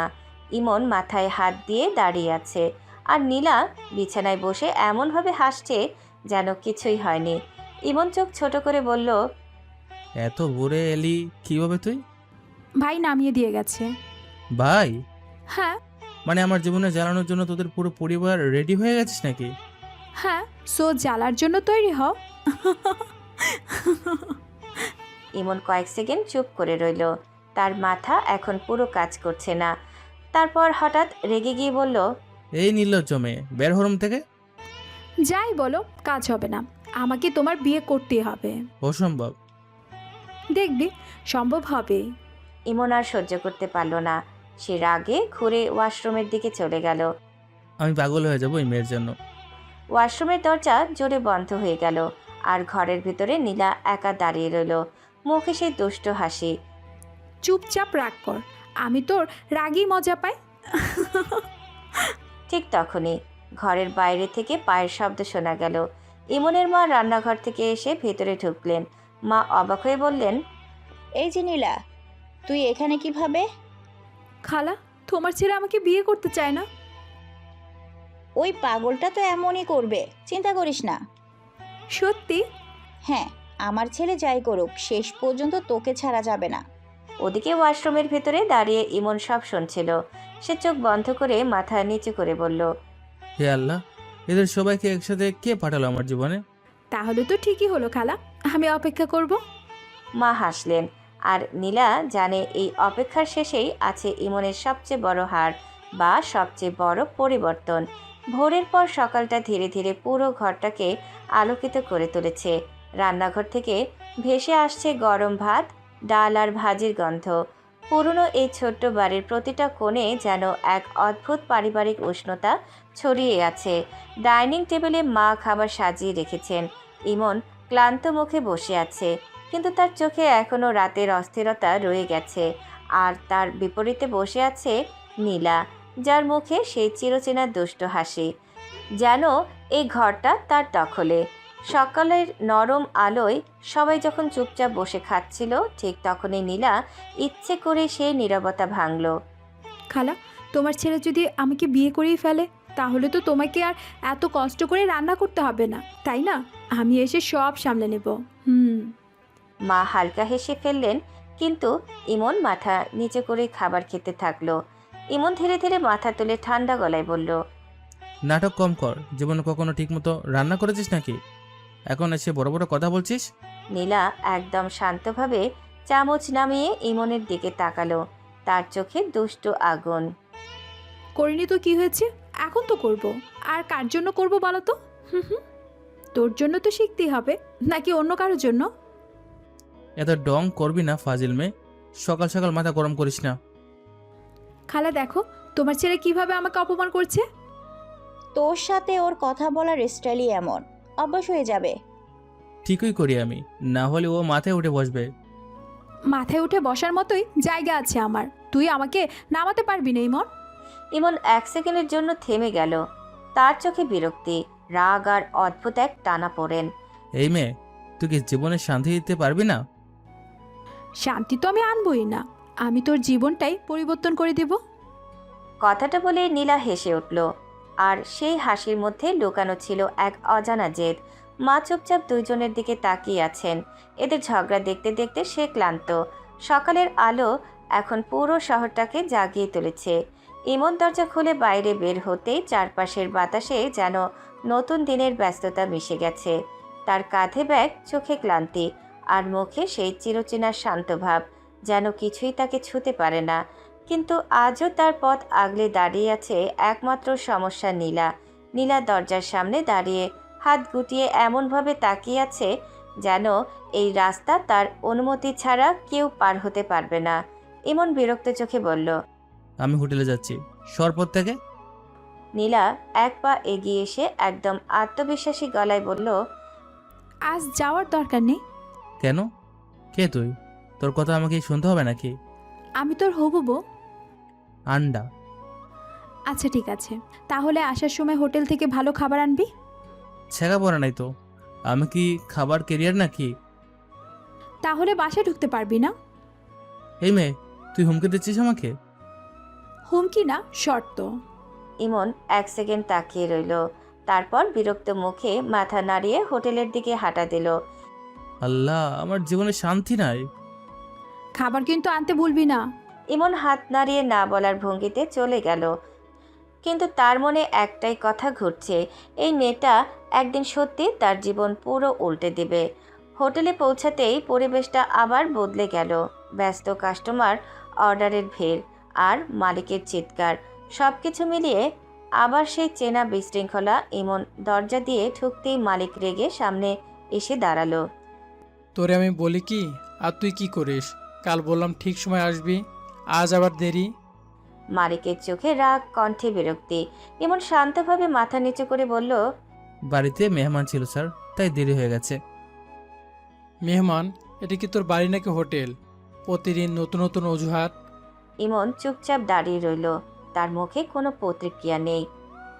কারণ সে জানে এখানে তার ব্যাখ্যা কেউ শোনে না, শুধু কাজ আর অপমানই সত্য। মালিক আবার ধমক দিয়ে বলল, এখন দাঁড়িয়ে না থেকে কাজে যা, আজকে সার্ভিস ভালো না হলে বেতন কাটা যাবে। ইমন মাথা নেড়ে আবার কাজে নেমে গেল, কিন্তু তার চোখের গভীরে কোথাও যেন অন্য এক অন্ধকার নড়ে উঠেছে। হোটেলের ব্যস্ত দুপুর, চারদিকে অর্ডারের ভিড়, কাস্টমারের ডাক আর ওয়েটারদের দৌড়াদৌড়ি। ইমন এক টেবিল থেকে আরেক টেবিলে খাবার পৌঁছে দিচ্ছে। মুখে ক্লান্তি থাকলেও চোখে আছে সেই ঠান্ডা সতর্ক দৃষ্টি, যেটা সব কিছু লক্ষ্য করে কিন্তু কিছুই প্রকাশ করে না। ঠিক তখনই তার চোখ আটকে গেল এক টেবিলে, 5 নাম্বার টেবিল। একজন মাঝবয়সী লোক বারবার পাশের বসা মেয়েটার দিকে অস্বস্তিকরভাবে হাত বাড়ানোর চেষ্টা করছে। মেয়েটা বারবার সরে যাচ্ছে, চোখে স্পষ্ট ভয় আর অস্বস্তি, কিন্তু লোকটা যেন কোনো নিয়মই মানছে না। একবার, দুইবার না, বারবার। ইমন কিছুক্ষণ দাঁড়িয়ে দৃশ্যটা দেখল। তার মুখে কোনো পরিবর্তন নেই, কিন্তু তার চোখের ভেতরে ধীরে ধীরে রাগ জমে উঠছে। সে ধীরে ধীরে এগিয়ে গেল। ইমন শান্ত গলায় বলল, ঠিকভাবে বসে খান স্যার। তোর কাজ তুই কর, এখানে নাক গলাস না। ইমন কয়েক সেকেন্ড চুপ করে দাঁড়িয়ে রইল। তার শরীরটা যেন ভেতর থেকে জ্বলে যাচ্ছে, কারণ সে এই দৃশ্যটা খুব ভালো চেনে। অসহায় মানুষকে অপমান করা, শক্তির অপব্যবহার। সে ধীরে ধীরে পকেট থেকে ফোন বের করলো, একটা মেসেজ টাইপ করলো। 5 নম্বর টেবিল থেকে লোকটাকে তুলে নাও। মাত্র কয়েক মিনিটের মধ্যেই বাইরে হোটেলের সামনে একটা কালো গাড়ি এসে থামলো। হোটেলের ভেতর সবাই থমকে গেল। কিছু লোক দৌড়ে বাইরে তাকালো। কয়েকজন কালো পোশাকের লোক ঢুকে সরাসরি 5 নম্বর টেবিলের দিকে এগিয়ে গেল। লোকটা কিছু বুঝে ওঠার আগেই তাকে টেনে উঠিয়ে নেওয়া হলো। এই কি হচ্ছে এটা? কিন্তু কেউ তার কথা শোনার আগেই তাকে গাড়িতে তুলে নেওয়া হলো। পুরো হোটেলে ফিসফিসানি শুরু হয়ে গেল। কে এই লোক, কে এসব লোক, আর কেন হঠাৎ এমন ঘটনা? ইমন আবার শান্তভাবে ট্রেতে খাবার তুলে নিতে লাগলো, যেন কিছুই হয়নি, কিন্তু তার চোখের গভীরে তখনও সেই আগুন জ্বলছে। সারাদিনের কাজ শেষ, রাত নেমে এসেছে। হোটেল প্রায় ফাঁকা। ইমন কাউন্টারে গিয়ে একটা বড় প্যাকেট খাবার কিনলো। প্যাকেটটা হাতে নিয়ে তার মনে শুধু একটা মানুষ ঘুরছে, নীলা। ইমন ধীরে ধীরে বাইরে বের হলো, কিন্তু ঠিক তখনই তার ফোনে আবার মেসেজ এলো। কালো গাড়ি বাইরে অপেক্ষা করছে। সে কোনো কথা না বলে গাড়িতে উঠে বসলো। গাড়ি শহরের ভিড় পেরিয়ে ধীরে ধীরে একটা নির্জন গুদামের দিকে চলে গেল। গুদামের ভেতরে ঢুকতেই পরিবেশ বদলে গেল। অন্ধকার, ঠান্ডা আর ভয়ঙ্কর নীরবতা। সে লোকটাকে এক কোণে বসিয়ে রাখা হয়েছে। সে কাঁপছে, চোখে শুধু আতঙ্ক। প্লিজ আমাকে ছেড়ে দেন, আমি বুঝতে পারিনি। ইমন ধীরে ধীরে তার সামনে গিয়ে দাঁড়ালো। তার চোখে কোনো রাগ নেই, শুধু ভয়ঙ্কর ঠান্ডার সিদ্ধান্ত। ইমন গার্ডদের দিকে তাকিয়ে বলল, এটা এমনভাবে শাস্তি পাবে যেন ভবিষ্যতে আর কোনো মেয়ের দিকে ভুল চোখে তাকানোর সাহস না পায়। বস, বুঝেছি। আমি আর কখনো করব না, প্লিজ আমাকে ছাড়ুন। ভয় পেলে মানুষ শেখে, আর না শিখলে হারিয়ে যায়। তারপর কণ্ঠে কোনো চিৎকার নেই, কোনো রাগ নেই, শুধু এমন এক ক্ষমতা যেটা শুনলেই মানুষ ভেঙে পড়ে। গার্ডরা লোকটাকে নিয়ে ভেতরের দিকে চলে গেল শাস্তির জন্য। ইমন পেছনে ঘুরে দাঁড়ালো। তার চোখে এখনো সেই আগের নীরবতা, আগুন। কারণ তার কাছে শক্তির মানে শুধু ক্ষমতা না, শক্তির মানে হচ্ছে অন্যায়কে থামানো নিজের নিয়মে। কয়েক মিনিট পর ইমন গুদাম থেকে বের হয়ে আবার গাড়িতে উঠল। আজ নীলাকে দিতে হবে, না হলে সত্যি বাড়ি ঢুকতে দিবে না। তার মুখে হালকা বিরক্তি থাকলেও চোখে এক অদ্ভুত নরম ভাব। কারণ এই কঠিন মানুষটার ভেতরেও কোথাও একটা জায়গা আছে যেটা শুধু নীলার পাগলামিতে অজান্তেই নড়ে ওঠে। গভীর রাত, শহরের ব্যস্ততা অনেক আগেই থেমে গেছে। রাস্তার বাতিগুলো নিঃশব্দে জ্বলছে, চারপাশে হালকা ঠান্ডা বাতাস। কালো গাড়িটা ধীরে ধীরে এসে থামল ইমনের ছোট্ট বাড়ির থেকে একটু সামনে। কয়েক মিনিট আগেও যে মানুষটা অন্ধকার গুদামে দাঁড়িয়ে ভয়ঙ্কর সিদ্ধান্ত নিচ্ছিল, এখন সেই মানুষটার হাতে একটা বড় খাবারের প্যাকেট। আর তার মাথায় ঘুরছে একটাই চিন্তা, নীলা যদি খাবার না পায় তাহলে সত্যিই হয়তো তাকে বাসায় ঢুকতে দিবে না। ইমন গাড়ি থেকে নেমে ধীরে ধীরে দরজার সামনে গিয়ে দাঁড়ালো। সে দরজায় নক করতেই ভেতর থেকে দ্রুত পায়ের শব্দ শোনা গেল। দরজা খুলতেই সামনে দাঁড়িয়ে থাকা মানুষটাকে দেখে ইমন বিরক্ত মুখে তাকালো। নীলা চোখে ঘুম নেই, মুখে তুষ্ট হাসি। মনে হচ্ছে সে অনেকক্ষণ ধরেই অপেক্ষা করছিল। নীলা দরজা খুলেই প্রথম প্রশ্ন করল, খাবার এনেছিস? না। নীলার মুখে সাথে সাথে শক্ত হয়ে গেল। সে দরজার হাতল ধরে একদম নাটকীয় ভঙ্গিতে বলল, তাহলে বাহিরে থাক সারা রাত। বলেই সে দরজা বন্ধ করে নিল। ইমন তাড়াতাড়ি হাত দিয়ে দরজা আটকে বলল, আরে আরে থাম, এনেছি, সরে দাঁড় আগে। আগে দে। তুই মানুষ না, পুরো ডাকাত। যা বলিস বল, আগে প্যাকেট দে। ইমন দীর্ঘশ্বাস ফেলে বড় প্যাকেটটা তার হাতে দিল। প্যাকেটটা হাতে পেয়ে নীলার মুখে এমন হাসি ফুটলো যেন সে পৃথিবীর সবচেয়ে বড় যুদ্ধ জিতে গেছে। এই তো আমার ভালো ছেলে। ভালো ছেলে তোর মাথা, এখন সরে দাঁড়া। নীলা অবশেষে রাস্তা ছেড়ে দিল। ইমন ভিতরে ঢুকতেই চারপাশের নিস্তব্ধতা টের পেল। ঘরের আলো হালকা, সবকিছু শান্ত। ইমন জুতা খুলতে খুলতে বলল, মা কই? খালা ঘুমাচ্ছে। আমি বলেছি আমি জেগে থাকবো। তুই জেগে থাকবি কেন? তোর জন্য। খাবার না এনে আসছিস কিনা দেখতে হতো না? ইমন কিছুক্ষণ চুপ করে তাকিয়ে রইল। এই মেয়েটা তাকে পাগল করে দেয়। কখন সিরিয়াস, কখন নাটক, কিছুই বোঝা যায় না। ইমন মাথা নাড়িয়ে বলল, আচ্ছা এখন যা, খেয়ে ঘুমা, অনেক রাত হয়েছে। না, তুই আগে খেয়ে নে, তারপর যাব। আমি ছোট বাচ্চা নাকি, খেতে পারবো না একা? পারবি, কিন্তু আমি দেখতে চাই। ইমন বিরক্ত মুখে তাকিয়ে থাকলেও তার ভেতরে কোথাও যেন অদ্ভুত এক শান্তি লাগছে। সারাদিন মানুষটাকে ভয় পায়, অপমান করে, ব্যবহার করে, কিন্তু এই একটা মেয়ে, সে ইমনকে শুধু ইমন হিসেবেই দেখে। না কোনো ক্ষমতা, না কোনো ভয়, শুধু ঝগড়া, খুনসুটি আর অদ্ভুত এক আপনত্ব। নীরা খাবার বের করতে করতে বলল, ওয়াও, এত কিছু এনেছিস? আর না আনলে বাসায় ঢুকতে দিতি না। ভালোই তো, এখন থেকে প্রতিদিন এইভাবেই আনবি। স্বপ্ন দেখিস না? দেখবই, কারণ তুই আমার হবু জামাই। হে আল্লাহ, এই মেয়ের হাত থেকে আমাকে বাঁচাও। আর নীলা হেসে ফেলল সে জানে না যে যে ছেলেটাকে সে এভাবে জ্বালাচ্ছে সেই ছেলেটার জীবনের অন্ধকার দিকটা জানলে হয়তো পুরো পৃথিবীটাই তার কাছে বদলে যাবে। রাত এখন আরও গভীর। পুরো বাড়িটা নিস্তব্ধ হয়ে গেছে, শুধু ডাইনিং টেবিলের ওপর ছোট্ট আলোটা জ্বলছে।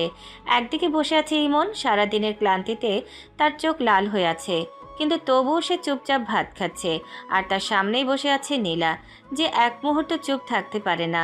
টেবিলের ওপর ইমনের আনা হোটেলের নানা খাবার সাজানো, কাবাব, চিকেন ফ্রাই, নান, বিরিয়ানি, সবকিছু একে একে খুলে বসেছে নীলা, যেন পুরো হোটেলটাই কিনে নিয়ে এসেছে ইমন। নীলা একদম রাজকীয় ভঙ্গিতে খাবার সাজাতে সাজাতে বলল, ওয়াও, তুই তো দেখি আজ আমাকে ইমপ্রেস করার পুরো প্ল্যান নিয়ে এসেছিস। হুম। দূর ফাজিল, না আনলে বাসায় ঢুকতে দিতি না, বলি এনেছি। কারণ তুই আমাকে অনেক ভালোবাসিস।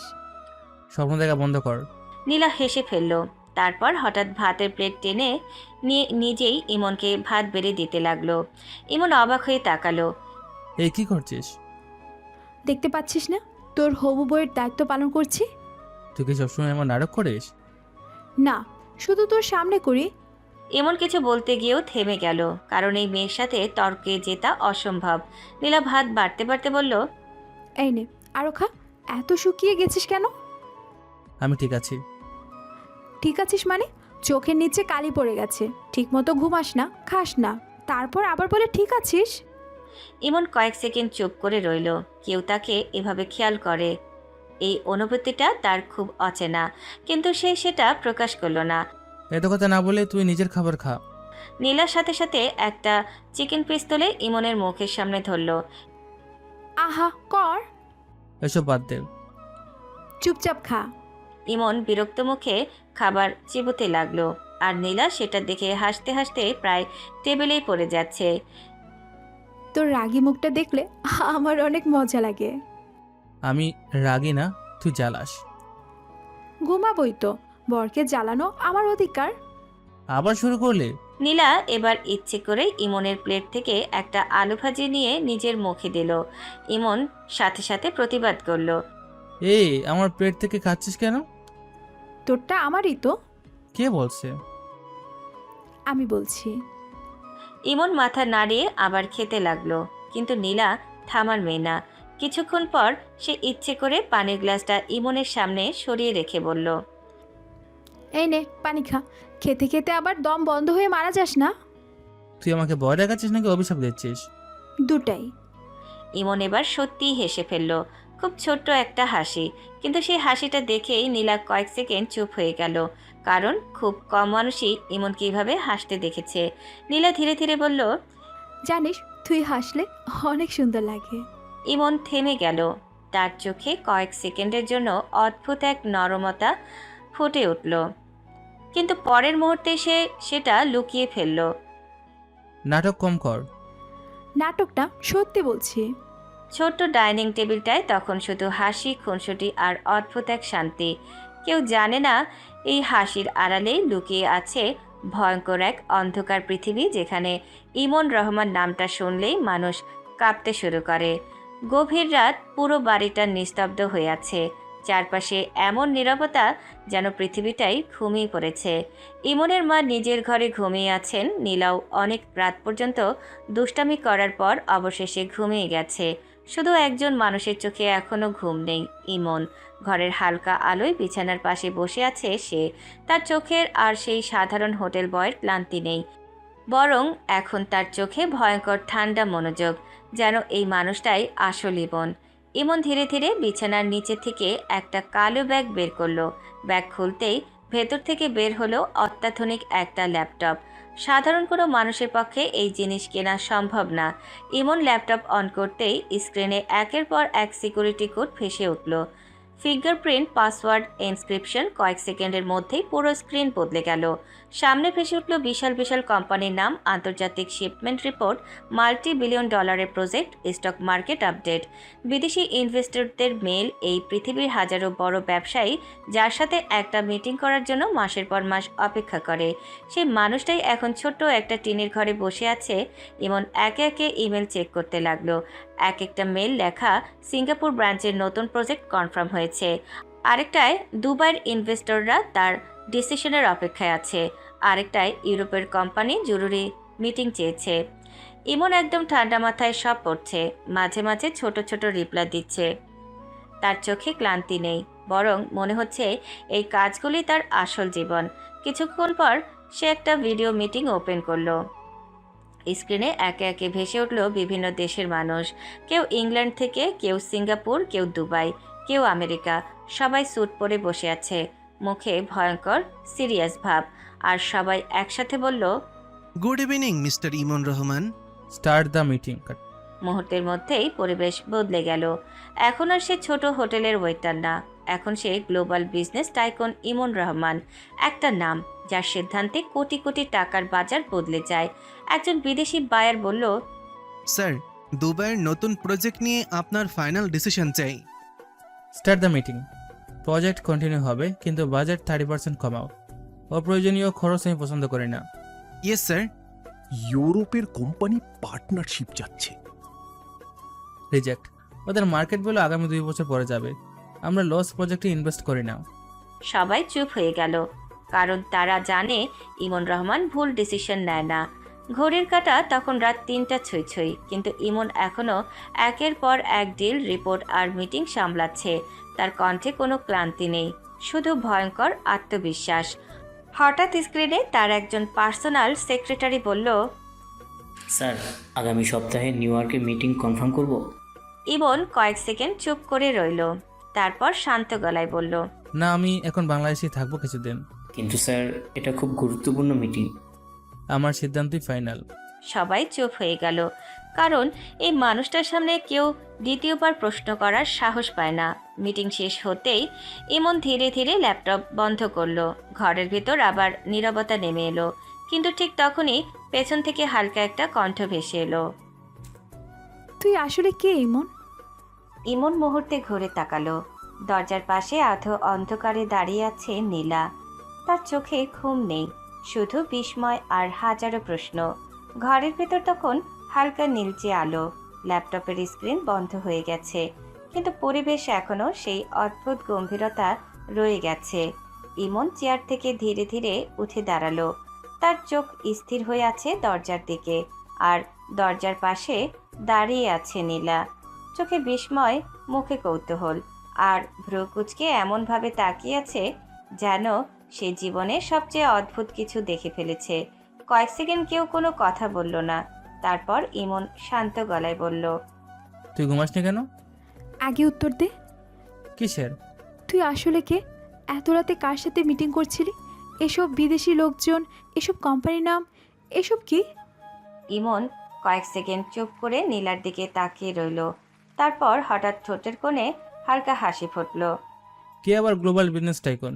এক সেকেন্ড নীরবতা, তারপর নীলা হঠাৎ হেসে ফেলল, জোরে, এমনভাবে হাসছে যেন পৃথিবীর সবচেয়ে মজার কথা শুনেছে। ওরে বাবা, এত বড়লোক হওয়ার স্বপ্ন দেখছিস? স্বপ্ন কেন দেখবো, আমি তো সত্যি এমন। নীলা এবার বিছানায় বসে পড়ল, তার হাসি এখনো থামছে না। সে আবার হাসতে হাসতে বলল, হ্যাঁ হ্যাঁ, আর আমি ইংল্যান্ডের রানী। তোর আর মার একই সমস্যা। সত্যি জানতে চাস? আবার বললে বিশ্বাস করিস না। কারণ তুই এত বড় চাপাবাজ, দিনে হোটেলে খাবার সার্ভ করবি আর রাতে $1 বিলিয়ন মিটিং করবি। মুভি নাকি এটা? মুভির চেয়েও ভয়ঙ্কর। এই ডায়লগ দিয়ে আমাকে ইমপ্রেস করা যাবে না। ইমন ধীরে ধীরে ল্যাপটপটা বন্ধ করে ব্যাগে রাখতে লাগলো। নীলা কৌতূহলী চোখে তাকিয়ে বলল, আচ্ছা সত্যি বল, এগুলো কোথা থেকে পেলি? এই ল্যাপটপ, এসব মিটিং? কারণ এগুলো আমার। হ্যাঁ অবশ্যই। আর কালকেই তুই হয়তো বলবি পুরো সিঙ্গাপুর তোর। সিঙ্গাপুর না, তবে সেখানে আমার কয়েকটা কোম্পানি আছে। দূর, রাত 3টার সময় বসে বসে এত মিথ্যা কিভাবে বলিস? মিথ্যা না। তাহলে তুই হোটেলে চাকরি করিস কেন? বিলিনিয়ার সাহেব প্লেট ধোয় কেন? এই প্রশ্নে ইমন কয়েক সেকেন্ড চুপ হয়ে গেল। তার চোখে হঠাৎ অদ্ভুত একটা অন্ধকার নেমে এলো। ইমন ধীরে ধীরে বলল, সব সত্যি সবাইকে জানানো যায় না। নীলা কিছুক্ষণ চুপ করে তাকিয়ে রইল। এই প্রথম তার মনে হলো ইমন হয়তো সত্যিই কিছু লুকিয়ে রাখে, অনেক বড় কিছু। কিন্তু পরের মুহূর্তে সে আবার সেই দুষ্ট ভঙ্গিতে বলল, ঠিক আছে মিস্টার গ্লোবাল আইকন, এখন ঘুমা, কাল সকালে আবার হোটেলে গিয়ে প্লেট ধুতে হবে। হুম। জি অসম্ভব। আর তুই ভয়ঙ্কর চাপাবাজ। ইমন আর কিছু বলল না, শুধু চুপচাপ নীলার দিকে তাকিয়ে রইল। কারণ সে জানে যেদিন এই মেয়েটা সত্যিটা জানবে সেদিন হয়তো তার চোখের এই হাসিটাই বদলে যাবে। পরের দিন সকাল, শহর আবার ব্যস্ত হয়ে উঠেছে। রাস্তার মানুষের ভিড়, গাড়ির হর্ন, দোকানপাটের কোলাহল, সবকিছু যেন নতুন করে শুরু হয়েছে। আর সেই ব্যস্ততার মাঝেই আগের মতো হোটেলে কাজ করছে ইমন। হাতে ট্রে, কাঁধে দায়িত্ব, মুখে চুপচাপ ক্লান্তি। কেউ তাকে দেখে বুঝতেই পারবে না এই ছেলেটা রাতের অন্ধকারে কোটি কোটি টাকার ডিল সামলায়। বিভিন্ন দেশের বড় বড় ব্যবসায়ীরা যার সিদ্ধান্তের অপেক্ষায় থাকে। এখন সে আবার সেই সাধারণ হোটেল কর্মচারী। ম্যানেজার দূর থেকে চিৎকার করে বলল, ইমন, 7 নম্বর টেবিলে পানি দে তাড়াতাড়ি। জি স্যার। এই প্লেটগুলো কে পরিষ্কার করবে? সব কাজ কি আমাকেই দেখতে হবে? ইমন চুপচাপ প্লেট তুলে নিল। একটার পর একটা কাজ, কখনো অর্ডার নেওয়া, কখনো খাবার পৌঁছে দেওয়া, কখনো টেবিল পরিষ্কার। তবুও ইমনের মুখে কোনো বিরক্তি নেই, কারণ সে এই অভিনয়ে অভ্যস্ত। ঠিক তখনই তার ফোনটা কাঁপতে শুরু করলো। ইমন একপাশে গিয়ে ফোনটা বের করলো। স্ক্রিনে ভেসে উঠল ম্যানেজার অফিস। ইমন কল রিসিভ করতেই ওপাশ থেকে তাড়াহুড়ো ভরা কণ্ঠ শোনা গেল, স্যার, আপনি একটু অফিসে আসবেন, কিছু গুরুত্বপূর্ণ কাজ আটকে গেছে, কেউ বুঝতে পারছে না কি করতে হবে। ইমনের চোখ মুহূর্তে বদলে গেল। 1 সেকেন্ড আগেও সে ছিল সাধারণ ওয়েটার, এখন তার কণ্ঠে আবার সেই ঠান্ডা কর্তৃত্ব। কি সমস্যা? নতুন ইন্টারন্যাশনাল ডিলের ফাইল নিয়ে সমস্যা হয়েছে স্যার, বোর্ড মিটিংও আটকে আছে, আপনাকে ছাড়া কেউ ফাইল ডিসিশন নিতে পারছে না। ইমন কয়েক সেকেন্ড চুপ করে রইল, তারপর শান্ত গলায় বলল, ওকে আমি আসছি। কল কেটে যেতেই ইমন গভীর নিঃশ্বাস ফেলল। দুটা আলাদা পৃথিবী, একদিকে হোটেলের ওয়েটার ইমন, আরেকদিকে গ্লোবাল বিজনেস সাম্রাজ্যের মালিক ইমন রহমান। দুই পরিচয় একসাথে ধরে রাখা দিন দিন কঠিন হয়ে যাচ্ছে। ইমন ধীরে ধীরে মালিকের কাছে গেল। মালিক তখন কাউন্টারে বসে হিসাব লিখছে। ইমন শান্ত গলায় বলল, স্যার একটু ছুটি লাগবে। কি, একটু আগেই তো আসলি, এখন আবার ছুটি? খুব দরকার স্যার। দরকার টরকার কিছু শুনতে চাই না। এভাবে কাজ করলে হোটেল চলবে কিভাবে? চারপাশের কয়েকজন কর্মচারীও তাকিয়ে আছে, কারণ মালিকের রাগ সবাই চেনে। কিন্তু ইমন এখনো শান্ত। 2 ঘন্টা সময় দিন স্যার, আমি আবারও চলে আসবো। আর কাজ করবে কে? রাতে 2 ঘন্টা বেশি কাজ করে দেব। মালিক কিছুক্ষণ চুপ করে তাকিয়ে রইল, তারপর বিরক্ত হয়ে হাত নাড়িয়ে বলল, যা, কিন্তু 2 ঘন্টা বেশি না। আজ আবার দেরি করলে চাকরি ছাড়িয়ে দিব। ইমন মাথা নেড়ে বের হয়ে গেল, কিন্তু হোটেলের দরজা পার হতেই তার চোখের চাহনি বদলে গেল। সাধারণ শান্ত ইমন যেন মুহূর্তে হারিয়ে গেল। এখন তার চোখে সেই ভয়ঙ্কর ঠান্ডা আত্মবিশ্বাস, যেটা দেখে বড় বড় মানুষও মাথা নিচু করে। হোটেলের কিছুটা দূরে আগের মতোই একটা কালো গাড়ি দাঁড়িয়ে ছিল। ড্রাইভার দ্রুত নেমে দরজা খুলে দিল। স্যার, ইমন কিছু না বলে গাড়িতে উঠে বসলো। গাড়িটা ধীরে ধীরে শহরের ভিড় পেরিয়ে এগিয়ে যেতে লাগলো। আর ইমন জানালার বাইরে তাকিয়ে মনে মনে শুধু একটা কথাই ভাবছে, আর কতদিন সে এই দুইটা জীবন একসাথে লুকিয়ে রাখতে পারবে। কালো গাড়িটা দ্রুত শহরের ব্যস্ত রাস্তা পেরিয়ে একটা বিশাল কর্পোরেট বিল্ডিং এর সামনে এসে থামলো। উঁচু কাচের তৈরি বিল্ডিংটা দূর থেকেই আলাদা করে চোখে পড়ে। চারপাশে কড়া সিকিউরিটি, গেটের সামনে অস্ত্রধারী গার্ড দাঁড়িয়ে আছে। বাইরে বড় বড় অক্ষরে লেখা আইআর গ্লোবাল কর্পোরেশন। এই কোম্পানির নাম শুধু বাংলাদেশের না, বিদেশের বিজনেস মার্কেটেও ভয়ঙ্কর প্রভাবশালী। কিন্তু খুব কম মানুষই জানে এই সাম্রাজ্যের মালিক সেই সাধারণ হোটেল কর্মচারী ইমন রহমান। গাড়ির দরজা খুলতেই কয়েকজন গার্ড একসাথে মাথা নিচু করলো। আসসালামু আলাইকুম স্যার। ইমন কোনো উত্তর দিল না, শুধু শান্তভাবে ভেতরে ঢুকে গেল। রিসেপশনের কর্মচারীরা পর্যন্ত সোজা হয়ে দাঁড়িয়ে গেল। সবার চোখে ভয় আর সম্মান একসাথে, কারণ তারা জানে এই মানুষটা হাসলে কোটি টাকার প্রজেক্ট পাস হয়, আর রেগে গেলে পুরো কোম্পানির মানুষ কাঁপতে থাকে। ইমন দ্রুত লিফটে উঠে উপরের ফ্লোরে চলে গেল। লিফট খুলতেই সামনে তার পার্সোনাল ম্যানেজার দৌড়ে এসে দাঁড়ালো। Good afternoon sir. কি সমস্যা তাড়াতাড়ি বলো। স্যার, ইউরোপের ব্রাঞ্চে নতুন ডিল নিয়ে সমস্যা হয়েছে। বোর্ডের কেউ ডিসিশন নিতে পারছে না, আর সিঙ্গাপুরের ইনভেস্টরও চাপ দিচ্ছে। ইমন থামলো না, হাঁটতে হাঁটতে ফাইলগুলো দেখতে লাগলো।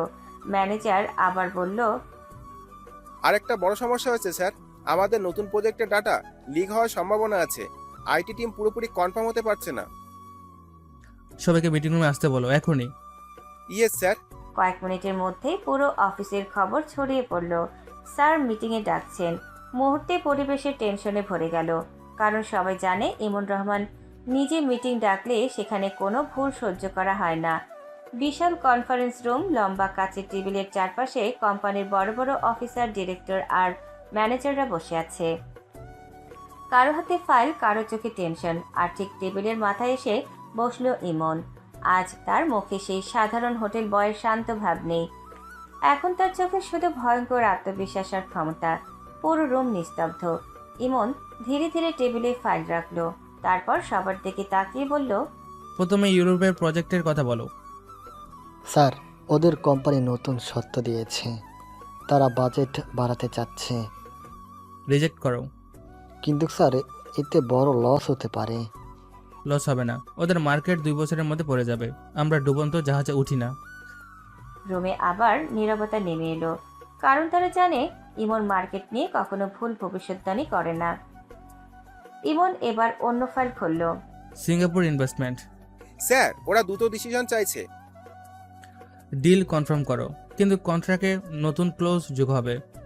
আমাদের পারমিশন ছাড়া কোনো শেয়ার ট্রান্সফার হবে না। Yes sir. এখন আসল সমস্যা আসি, ডাটা লেক।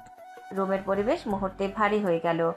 আইভি হেড কাপা গলায় বলল, স্যার, আমরা এখনও পুরোপুরি নিশ্চিত না, কিন্তু সন্দেহ আছে ভিতর থেকে কেউ তথ্য বাইরে পাঠাচ্ছে। ইমনের চোখ ভয়ঙ্কর ঠান্ডা হয়ে গেল। সে ধীরে ধীরে বলল, আমার কোম্পানিতে বিশ্বাসঘাতকতা আমি সহ্য করি না। 24 ঘন্টার মধ্যে আমি রিপোর্ট চাই, যেই হোক। আমি নাম জানতে চাই। তার কণ্ঠে খুব শান্ত ছিল, কিন্তু সেই শান্তগুলোর ভেতরে এমন ভয় লুকানো ছিল যেটা শুনে বড় বড় অফিসারদের হাত পর্যন্ত কেঁপে উঠল। মিটিং শেষের দিকে ইমন উঠে দাঁড়ালো, তারপর সবার দিকে তাকিয়ে বলল, একটা কথা মনে রাখবেন, এই কোম্পানি আজ যেখানে দাঁড়িয়ে আছে সেখানে পৌঁছাতে আমি অনেক কিছু হারিয়েছি। তাই ভুল আমি একবার মাফ করি, দ্বিতীয়বার না। পুরো রুম নিস্তব্ধ, কারণ এই মানুষটার চোখের দিকে তাকালে বোঝা যায় সে যা বলে সেটা করেও দেখায়। বিশাল কনফারেন্স রুমটা এখনো নিস্তব্ধ।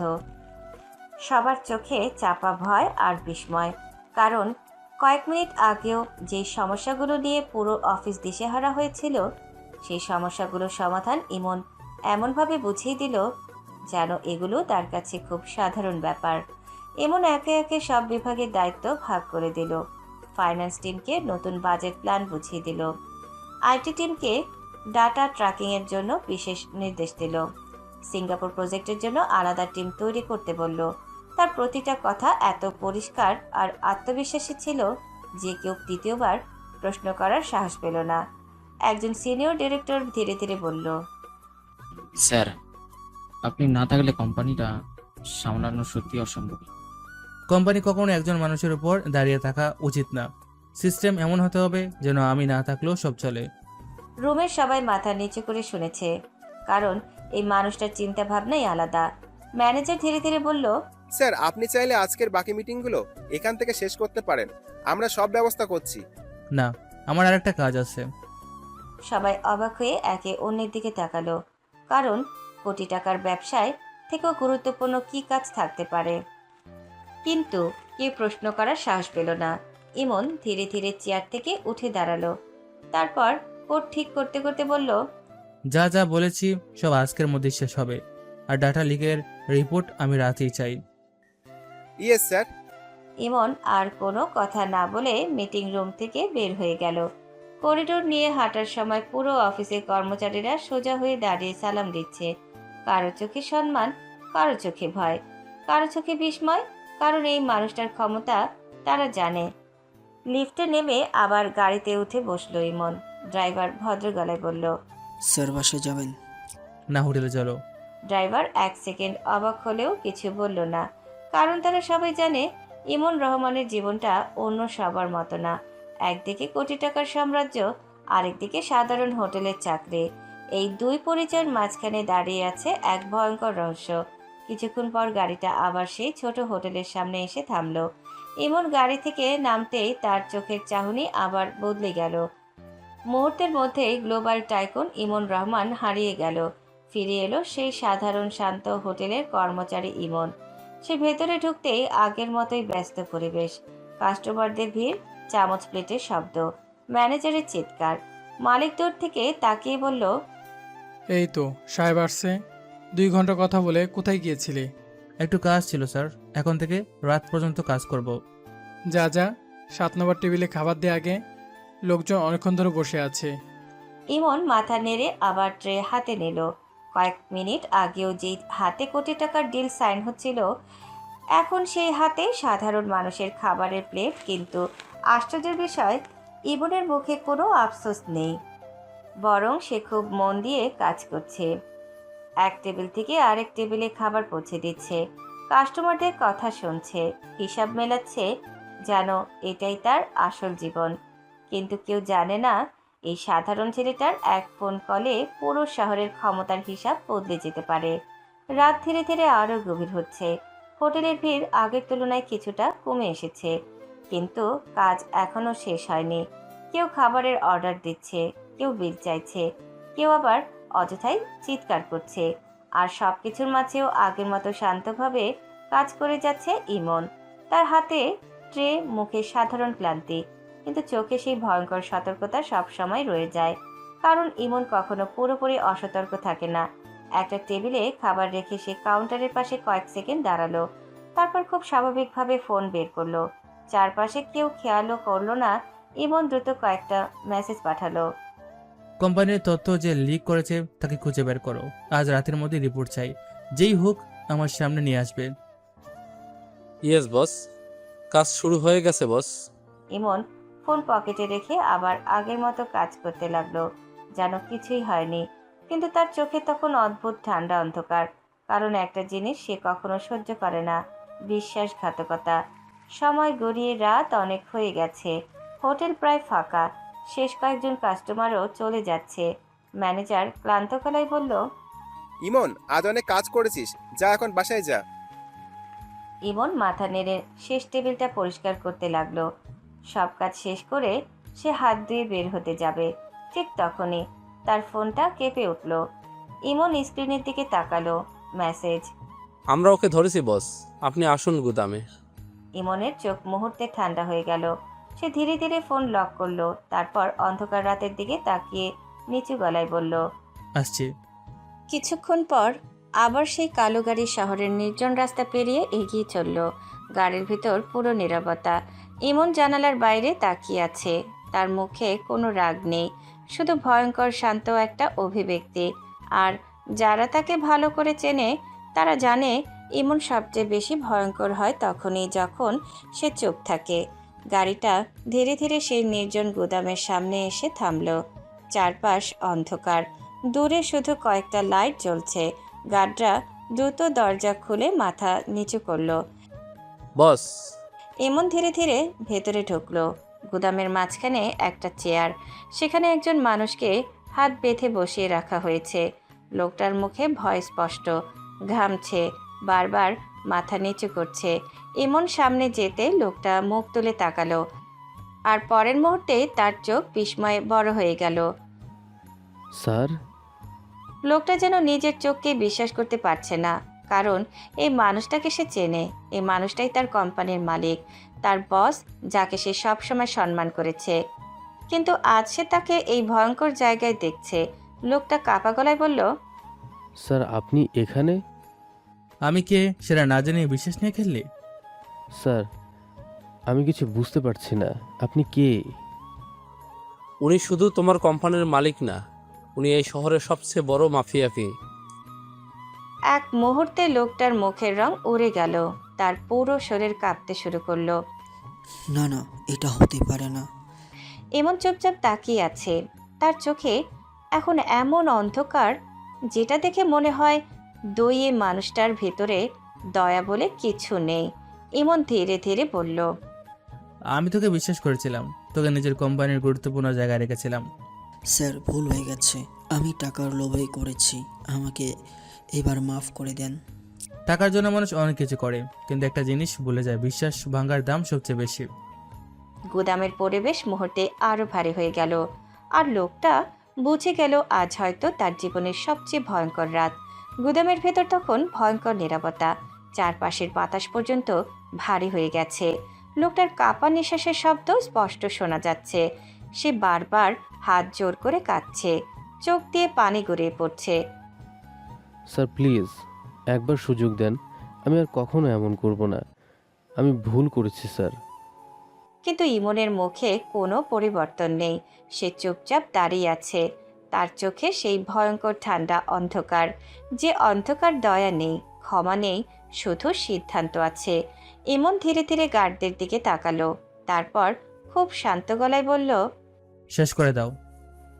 এই একটা কথাতেই পুরো গুদাম নিস্তব্ধ হয়ে গেল। লোকটা আতঙ্কে চিৎকার করে উঠল, না স্যার প্লিজ, আমি মরতে চাই না। কিন্তু পরের মুহূর্তেই ঠাস, গুদামের ভেতর গুলির শব্দ প্রতিধ্বনিত হলো। লোকটার শরীর নিস্তেজ হয়ে মাটিতে পড়ে গেল। চারপাশ আবার নিস্তব্ধ। ইমন একবারও পেছনে তাকালো না, যেন এই দৃশ্য তার কাছে খুব সাধারণ। সে ধীরে ধীরে হাঁটতে হাঁটতে বের হওয়ার সময় বলল, লাশটা পুকুরে ফেলে দাও, কেউ যেন কোনো খবর জানতে না পারে। Yes boss. গভীর রাতের অন্ধকারে আবার সেই কালো গাড়ি শহরের রাস্তা পেরিয়ে চলতে লাগলো। গাড়ির ভেতর বসে আছে ইমন, চোখ বন্ধ, মুখে কোনো অনুভূতি নেই। একদিকে কোটি টাকার বিজনেস সাম্রাজ্য, আরেকদিকে রক্ত আর অন্ধকারের রাজ্যত্ব। এই দুই জীবনের মাঝে দাঁড়িয়ে আছে সে একা। কিছুক্ষণ পর গাড়িটা এসে থামলো তার বাড়ির সামনে। ইমন ধীরে ধীরে নেমে দরজার দিকে এগিয়ে গেল। তার মাথা তখনও ভারী। আজকের রাতটা অনেক ক্লান্তিকর ছিল, কিন্তু সে জানতো না বাড়ির ভেতরে তার জন্য আরও বড় বিপদ অপেক্ষা করছে। ইমন দরজা খুলে ভেতরে ঢুকতেই থমকে দাঁড়ালো। তার চোখ বড় হয়ে গেল, মুখে স্পষ্ট বিস্ময়, কারণ সামনে যে দৃশ্যটা সে দেখছে তার জন্য সে একদমই প্রস্তুত ছিল না।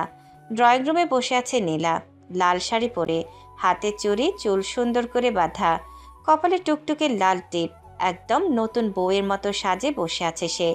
আর পাশে বসে আছেন ইমনের মা, মুখে ভয়ঙ্কর শান্ত হাসি। ইমন কয়েক সেকেন্ড কিছুই বলতে পারল না, তারপর হতভম্ব গলায় বলল, এসব কি মা?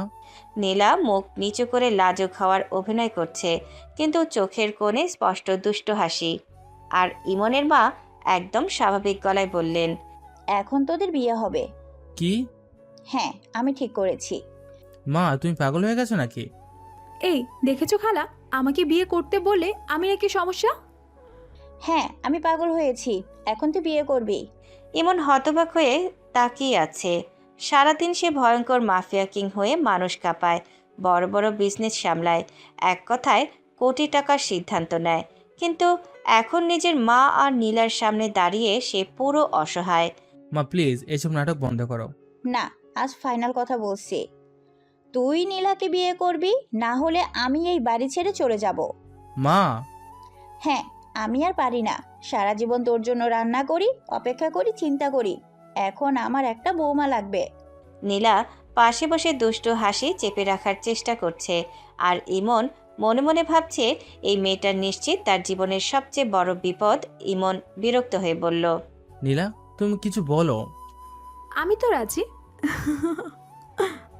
ইমন এবার সত্যি মাথায় হাত দিল, কারণ সে বুঝে গেছে আজ সে সত্যি মহাবিপদে পড়েছে। ড্রয়িং রুমের পরিবেশ তখন অদ্ভুত। একদিকে ইমন মাথায় হাত দিয়ে বসে আছে, অন্যদিকে নীলা নতুন বইয়ের মতো লাজুক হওয়ার অভিনয় করছে, আর ইমনের মা এমনভাবে সব সামলাচ্ছেন যেন অনেক দিন আগেই পুরো পরিকল্পনা করে রেখেছেন। ইমন বিরক্ত মুখে এদিক ওদিক তাকাচ্ছিল। হঠাৎ তার চোখ সোফার একদিকে গিয়ে আটকে গেল, আর তারপরে সে পুরো থমকে গেল, কারণ সেখানে শান্তভাবে বসে আছেন একজন কাজী সাহেব। ইমন চোখ বড় বড় করে তাকালো। এ কি, কাজও এনে ফেলছো? আলহামদুলিল্লাহ, সব প্রস্তুত। ইমন এবার সত্যি বুঝলো আজ তার পালানোর কোনো রাস্তা নেই। সে অসহায় চোখে মায়ের দিকে তাকালো। মা তুমি সিরিয়াস? হ্যাঁ, এখন যা হাত মুখ ধুয়ে পাঞ্জাবি পরে আয়। ইমন মনে মনে নিজের কপাল চাপড়ালো। সারা শহর যার নামে কাঁপে, যে এক কথায় মানুষের জীবন মৃত্যুর সিদ্ধান্ত নেয়, সেই মানুষটা আজ নিজের মায়ের সামনে পুরো অসহায়। নীলা মুখ নিচু করে বসে থাকলেও ভেতরে ভেতরে হাসতে হাসতে শেষ, কারণ তার বহুদিনের স্বপ্ন আজ সত্যি হতে চলেছে। ইমন শেষবারের মতো বলল, আমি কিন্তু রাজি না। তাহলে আমিও এই বাড়িতে থাকবো না। ইমন দীর্ঘশ্বাস ফেলল। সে বুঝে গেছে এই যুদ্ধে তার হার নিশ্চিত। কিছুক্ষণ পর ইমন রুম থেকে বের হলো। সাদা পাঞ্জাবি পরে আছে, চুল ভেজা, মুখে বিরক্তি আর অসহায় ভাব একসাথে, কিন্তু তবুও তাকে অসম্ভব সুন্দর লাগছে। নীলা একবার তাকিয়ে চোখ নামিয়ে ফেলল। তার মুখে লাজুক হাসি ফুটে উঠল। মাশাল্লাহ। একদম চুপ।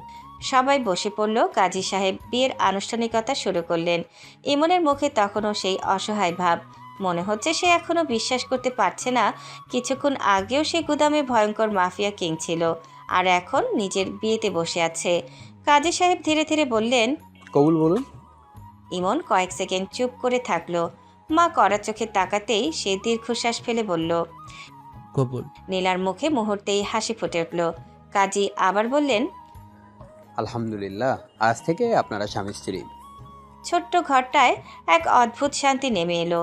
ইমনের মা চোখ মুছলেন খুশিতে, আর নীলা মনে মনে এতটাই খুশি যে তার হাসি থামছেই না। কিছুক্ষণ পর নীলার মা বাবাও উঠতে লাগলেন। নীলার মা হেসে বললেন, আমাদের মেয়েটাকে দেখে রেখো বাবা। ইমন অদ্ভুত মুখ করে দাঁড়িয়ে রইল, কারণ সে নিজেই এখনো বুঝতে পারছেন না হঠাৎ করে সে কিভাবে বিয়ে করে ফেলল। সবাই একে একে চলে গেলে বাড়িটা আবার শান্ত হয়ে গেল। ইমনের মা খুশি মুখে বললেন, এখন আয়, খেয়ে নে। যে ডোজ দিলে আমার পেট আগেই ভরে গেছে। নীলা পাশে দাঁড়িয়ে হেসে ফেলল। তারপর হঠাৎ ইমনের কানের কাছে মুখ এনে ফিসফিস করে বলল, খেয়ে নাও সোনা, বাসর করতে গেলে আবার ক্ষুধা লেগে যাবে। ইমন যেন বিদ্যুৎ খেয়ে লাফিয়ে উঠল। সে হতভম্ব হয়ে নীলার দিকে তাকালো। এই মেয়ে, তুমি তো নির্লজ্জ কেন? এখন তো আমি তোমার বউ। ইমন মাথায় হাত দিয়ে দ্রুত নিজের রুমের দিকে চলে গেল, কারণ আর 1 মিনিট থাকলে সে সত্যি পাগল হয়ে যাবে। নীলা দাঁড়িয়ে দাঁড়িয়ে তার যাওয়ার দিকে তাকিয়ে রইল। তারপর মিষ্টি হেসে ইমনের মাকে বলল, খালা, ও রাগ করেছে, আমি ওর খাবার রুমে নিয়ে যাই। যা মা, এখন থেকে ওকে সামলানো তোর দায়িত্ব। নীলা ট্রেতে খাবার নিয়ে ধীরে ধীরে ইমনের রুমের দিকে এগিয়ে গেল। আর ভেতরে বসে ইমন শুধু একটা কথাই ভাবছে, এই মেয়েটা আমার জীবন পুরো শেষ করে দেবে। রাত তখন আরও গভীর। বিয়ের পরের সেই অদ্ভুত নীরবতা পুরো বাড়িটা জুড়ে ছড়িয়ে আছে। বাইরের দুনিয়া ঘুমিয়ে আছে, কিন্তু ভেতরের এক রুমে চলছে এক অস্বস্তিকর অদ্ভুত টানাপোড়েন। ইমন বিছানার পাশে দাঁড়িয়ে আছে, মুখে ক্লান্তি নয় বরং বিরক্তির ছায়া। আর দরজার কাছে দাঁড়িয়ে নীলা হাতে খাবারের ট্রে, মুখে দুষ্ট হাসি। হঠাৎ নীলা দরজা টেনে বন্ধ করে দিল। ঠক করে লক হয়ে গেল দরজা। ইমন সাথে সাথে ভ্রু কুঁচকে তাকালো। এ কি করলি তুই? খেয়ে নাও। পরে খাবো, তোর চিন্তা করতে হবে না। না, এক্ষুনি খেতে হবে। কেন? তোর হুকুমে চলবো আমি? কারণ আজ থেকে তুমি আমার স্বামী। আরেকবার স্বামী স্ত্রীর কথা বললে কানের নিচে 2টা দেব। নীলা একটু ভয় পেল না, বরং আরো কাছে এসে দাঁড়ালো। তার চোখে সেই পুরনো দুষ্ট হাসি। যা খুশি বলো, বাসর হবে আজই। এটা আমার কতদিনের স্বপ্ন। তুই পাগল হয়ে গেছিস? নীলা ধীরে ধীরে ইমনের সামনে এসে দাঁড়ালো, খুব কাছে, এত কাছে যে দুজনের মাঝে দূরত্ব প্রায় নেই। খাবে না? না। তাহলে বাসর শুরু করি। রাতে যখন খিদে পায় তখন খেও। নাটক বন্ধ কর। কিন্তু পরের মুহূর্তেই যা ঘটল, ইমন সেটার জন্য একদম প্রস্তুত ছিল না।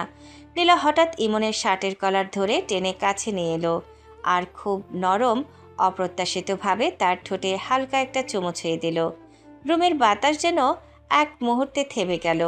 ইমন পুরোপুরি থমকে গেল। তার চোখে বিস্ময়, রাগ আর অজানা একটা ধাক্কা একসাথেই ফুটে উঠল। নীলা 1 সেকেন্ডও দূরে গেল না। চোখ বন্ধ করে খুব ধীরে সাহসীভাবে দাঁড়িয়ে রইল। তার বুক ধুকধুক করছে, কিন্তু মুখে কোনো ভয় নেই, বরং সেখানে আছে এক অদ্ভুত নিশ্চয়তা। ইমন প্রথমে কয়েক সেকেন্ড কিছুতেই বুঝতে পারল না। তারপর ধীরে ধীরে তার চোখের রাগ কমে গেল, ঠান্ডা ভাবটা একটু নরম হলো, আর অজান্তেই সে নীলার কাঁধে হাত রাখল। তাকে ধীরে ধীরে সরানোর বদলে থামিয়ে দিল। নীলা চোখ খুলল। দুজনের চোখে চোখ পড়ল। রুমের বাতাস তখন আর আগের মতো নেই। ইমন ধীরে ধীরে নিচু গলায় বলল, তুই বুঝিস না তুই কার সাথে খেলছিস? আমি খেলছি না, আমি ভালোবাসছি। এই কথাটা ইমনের ভেতরে কোথাও গিয়ে লাগলো। সে কয়েক সেকেন্ড চুপ করে থাকলো। তার চোখে আবার সেই অদ্ভুত দ্বন্দ্ব, একদিকে রাগ, অন্যদিকে অজানা নরম অনুভূতি। ইমন ধীরে ধীরে নীলাকে ছেড়ে দিল, তারপর পিছিয়ে গিয়ে শান্ত গলায় বলল, খাবার দে। নীলা কিছুক্ষণ তাকিয়ে থেকে হালকা হাসলো, তারপর ধীরে ধীরে ট্রে এগিয়ে দিল। আগে খাও, তারপর রাগ করো। ইমন এবার আর কিছু বলল না, শুধু চুপচাপ খাবার হাতে নিল। কিন্তু তার চোখে তখনও সেই প্রশ্ন রয়ে গেছে, এই মেয়ে কি সত্যিই পাগল, নাকি ইমনের কঠিন দেয়াল ভাঙার একমাত্র কারণ? খাবারের ট্রে ধীরে ধীরে খালি হয়ে এসেছে। রুমের ভেতর তখন অদ্ভুত এক নীরবতা। আগের রাগ, খুনসুটি আর তর্কগুলো যেন ধীরে ধীরে গলে গিয়ে এক ধরনের টান তৈরি করছে দুজনের মাঝে। ইমন শেষবারের মতো চামচটা রেখে ধীরে শ্বাস ছাড়ল। এখন তোর নাটক শেষ? নীলা কোনো উত্তর দিল না। সে শুধু কিছুক্ষণ ইমনের দিকে তাকিয়ে রইল। চোখে আর আগে সেই দুষ্টুমি নেই, বরং সেখানে একটা অদ্ভুত নিশ্চয়তা, সাহস আর একটু লজ্জা মিশে আছে। হঠাৎ সে ইমনের হাত ধরে টান দিল। ইমন একদম অপ্রস্তুত হয়ে বিছানায় বসে পড়ল। এই কি করছিস? এখন শুরু করা যাক। ইমন কয়েক সেকেন্ড চুপ করে তাকিয়ে রইল। তার চোখে রাগ নেই এখন, বরং আছে এক গভীর কৌতূহল। সে ধীরে ধীরে নীলার চোখের দিকে তাকালো। ওকে, দেখি কতটা সামলাতে পারিস। নীলা কিছু বলল না, শুধু ইমনের দিকে এগিয়ে গেল এক ধাপ। তার শ্বাস একটু ভারী, কিন্তু চোখ স্থির। রুমের বাতাস ভারী হয়ে উঠল। বাইরে পৃথিবী তখন যেন থেমে গেছে। ইমন হঠাৎ হাত তুলে নীলার মুখের পাশে রাখল, তারপর খুব ধীরে গভীর দৃষ্টিতে তাকিয়ে রইল। দুইজনের মাঝে থাকা সেই অদৃশ্য দেয়ালটা যেন ভেঙে যেতে লাগলো। নীলা ফিসফিস করে বলল, আমি ভয় পাই না। এটাই তোর সবচেয়ে বড় ভুল। পরের মুহূর্তে রুমের পরিবেশ বদলে গেল। রাগ আর তর্ক আর কিছু নেই এখন, শুধু আছে দুজন মানুষের মাঝে জমে থাকা অজানা টান, যেটা তারা দুজনেই এড়িয়ে যেতে পারেনি। রাতটা ধীরে ধীরে এগিয়ে গেল, আর সেই রুমের দরজার বাইরে পৃথিবী যেমনই থাকুক না কেন, ভেতরে দুইটা ভিন্ন স্বভাবের মানুষ একে অপরকে নতুনভাবে বুঝতে শিখছে। একজন কঠিন নিয়ন্ত্রণ করা মানুষ, আরেকজন জেদি ভাঙতে না চাওয়া একটা মেয়ে। যে গল্পটা এতদিন শুধু তর্ক আর নাটকে ভরা ছিল, সেটা এখন ধীরে ধীরে অন্য একদিকে মন নিতে শুরু করেছে। পরের দিন সকাল, শহরের আকাশে হালকা রোদ, রাস্তায় মানুষের তাড়াহুড়ো, আর হোটেলের ভেতরে আগের মতোই ব্যস্ততা। কিন্তু আজ একটা জিনিস আলাদা, ইমন এখনও আসেনি। ম্যানেজার ঘড়ির দিকে বারবার তাকাচ্ছে। মালিকের মুখে রাগ জমে গেছে। এই ছেলেটা আবার কোথায় গেল? প্রতিদিন দেরি, আজকে তো একদম সীমা ছাড়িয়ে যাচ্ছে। চারপাশে কর্মচারীরা চুপচাপ, কারণ মালিক রেগে গেলে কেউ কথা বলে না। ঠিক তখনই হোটেলের দরজা খুলে গেল। ইমন ঢুকলো, কিন্তু আজ তার হাঁটায় কোনো তাড়াহুড়া নেই, চেহারায় কোনো ভয় নেই, বরং অদ্ভুত একটা শান্ত আত্মবিশ্বাস।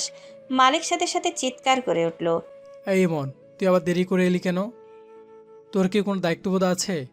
ছোট লোক থাকার, বেরিয়ে যা এখান থেকে। ইমন থামল, একবার মালিকের দিকে তাকালো। তার চোখ শান্ত কিন্তু গভীর। ইমন ধীরে ধীরে বলল, আমি কেন আপনার এত রাগ অবহেলার পরও এখানে কাজ করে জানেন? পুরো হোটেল চুপ হয়ে গেছে, কেউ কথা বলছে না, শুধু তাকিয়ে আছে ইমনের দিকে। ইমন একটু থেমে আবার বলল, কারণ আমার বাবা একসময় এখানে কাজ করত।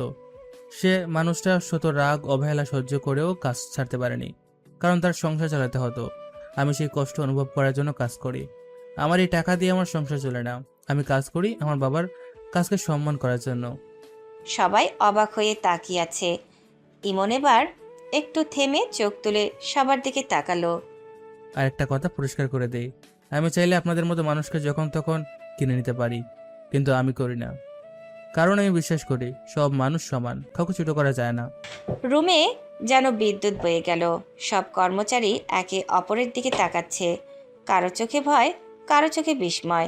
ইমন ধীরে ধীরে শেষ কথাটা বলল, আমি কোনো সাধারণ হোটেলে কাজ করা ছেলে না, আমি গ্লোবাল বিজনেস টাইকন। এই একটা বাক্যের পর পুরো হোটেল যেন পাথর হয়ে গেল। মালিকের মুখ থমথমে, ম্যানেজার হাত কাঁপছে, কারণ কেউ বুঝতে পারছে না এই ছেলেটা এতদিন ধরে তাদের সামনে কে ছিল। ইমন আর কিছু না বলে সোজা কাউন্টারের দিকে হাঁটতে লাগলো। তার পেছনে শুধু একটা সত্য রয়ে গেল, যে মানুষটাকে তারা এতদিন সাধারণ শ্রমিক ভেবেছিল, সে আসলে তাদের দুনিয়ায় অনেক ওপরে দাঁড়িয়ে থাকা এক ভয়ঙ্কর বাস্তবতা। হোটেলের ভেতরের পরিবেশ তখন একদম নিস্তব্ধ। যে মানুষটাকে সবাই এতদিন সাধারণ শ্রমিক ভেবেছিল, আজ সেই সবার সামনে নিজের আসল পরিচয় প্রকাশ করেছে। ইমন একবার চারপাশে তাকালো। তার চোখে কোনো রাগ নেই, শুধু একটা স্থির সিদ্ধান্ত। তারপর শান্ত গলায় বলল, আমি আর কাজে আসবো না, ভালো থাকবেন আপনারা। ইমন দাঁড়াও, আমি ভুল করেছি, আমাকে ক্ষমা করে দাও। আমি বুঝতে পারিনি তুমি কে। টাকা দেখে না, মানুষ দেখে কাজ করুন, ভালো ব্যবহার করতে শিখুন। এই কথাটা বলে সে আর দাঁড়ালো না, ধীরে ধীরে হোটেল থেকে বেরিয়ে গেল। বাইরে বের হতেই বাতাস যেন একটু অন্যরকম লাগলো ইমনের কাছে। সাধারণ জীবন, সাধারণ মানুষ, আর তার ভেতরের জটিল পৃথিবী সব একসাথে চলতে শুরু করলো। ঠিক তখনই ফোন কেঁপে উঠল। মেসেজ। বস কয়েকজনকে তুলে এনেছি। ইমন স্ক্রিনের দিকে একবার তাকালো, তারপর শান্তভাবে রিপ্লাই দিল, তোমরাই ওদের সাইজ করো, আজ আমি যাব না। মেসেজ পাঠিয়ে সে ফোন পকেটে রেখে দিল। আজ তার আর কোথাও যাওয়ার ইচ্ছে নেই। কিছুক্ষণ পর ইমন বাড়িতে এসে পৌঁছালো। দরজা খুলতেই ভেতরের দৃশ্য দেখে সে থমকে গেল। মা রান্নাঘরে ব্যস্ত, আর নীলা সোফায় বসে আছে, মুখে সেই পরিচিত দুষ্ট হাসি। ইমন ঢুকতেই মা খুশি হয়ে রান্নার দিকে দৌড় দিলেন। আয় বাবা, আজ তোর পছন্দের রান্না করছি। কি ব্যাপার, এত তাড়াতাড়ি বাড়ি ফিরলে কেন? তুমি তো বিয়েই করতে চাও না, এখন আবার তাড়াতাড়ি বাড়ি চলে এলে? বউ ছাড়া থাকা যায় না। এই কথাটা শুনে নীলার মুখ লাল হয়ে গেল। সে লজ্জায় চোখ নামিয়ে ফেলল। ইমন কিছু না বলে চারপাশে তাকালো, তারপর হঠাৎ নীলার কাছে এগিয়ে গেল। এক মুহূর্ত পর সে নীলাকে কোলে তুলে নিল। নীলা চমকে উঠল। হে, কি করছো? রুমে নিয়ে যাচ্ছি। নীলা আর কিছু বলল না, শুধু লজ্জায় মুখ লুকালো। ঠিক তখনই আবার ফোন কেঁপে উঠল। মেসেজ। স্যার, আজ রাতে বিদেশি বাইরের সাথে মিটিং আছে। ওকে। ফোন পকেটে রেখে সে নীলার দিকে তাকালো, তারপর খুব নরম গলায় বলল, আজকের জন্য শুধু তুই আর আমি। নীলা হালকা হাসলো, আর সেই মুহূর্তে ইমনের কঠিন পৃথিবীটা যেন একটু নরম হয়ে গেল। বাইরের দুনিয়ায় সে গ্লোবাল বিজনেস টাইকুন, অন্ধকার জগতে সে ভয়ঙ্কর মাফিয়া কিং, আর এই বাড়িতে সে শুধু একজন মানুষ যে একটু শান্তি খুঁজছে। নীলার দিকে তাকিয়ে ইমন ধীরে ধীরে তাকে নিজের কাছে টেনে নিল, আর বাড়ির ভেতরে নীরবতায় মিশে গেল এক অদ্ভুত ভালোবাসার গল্প।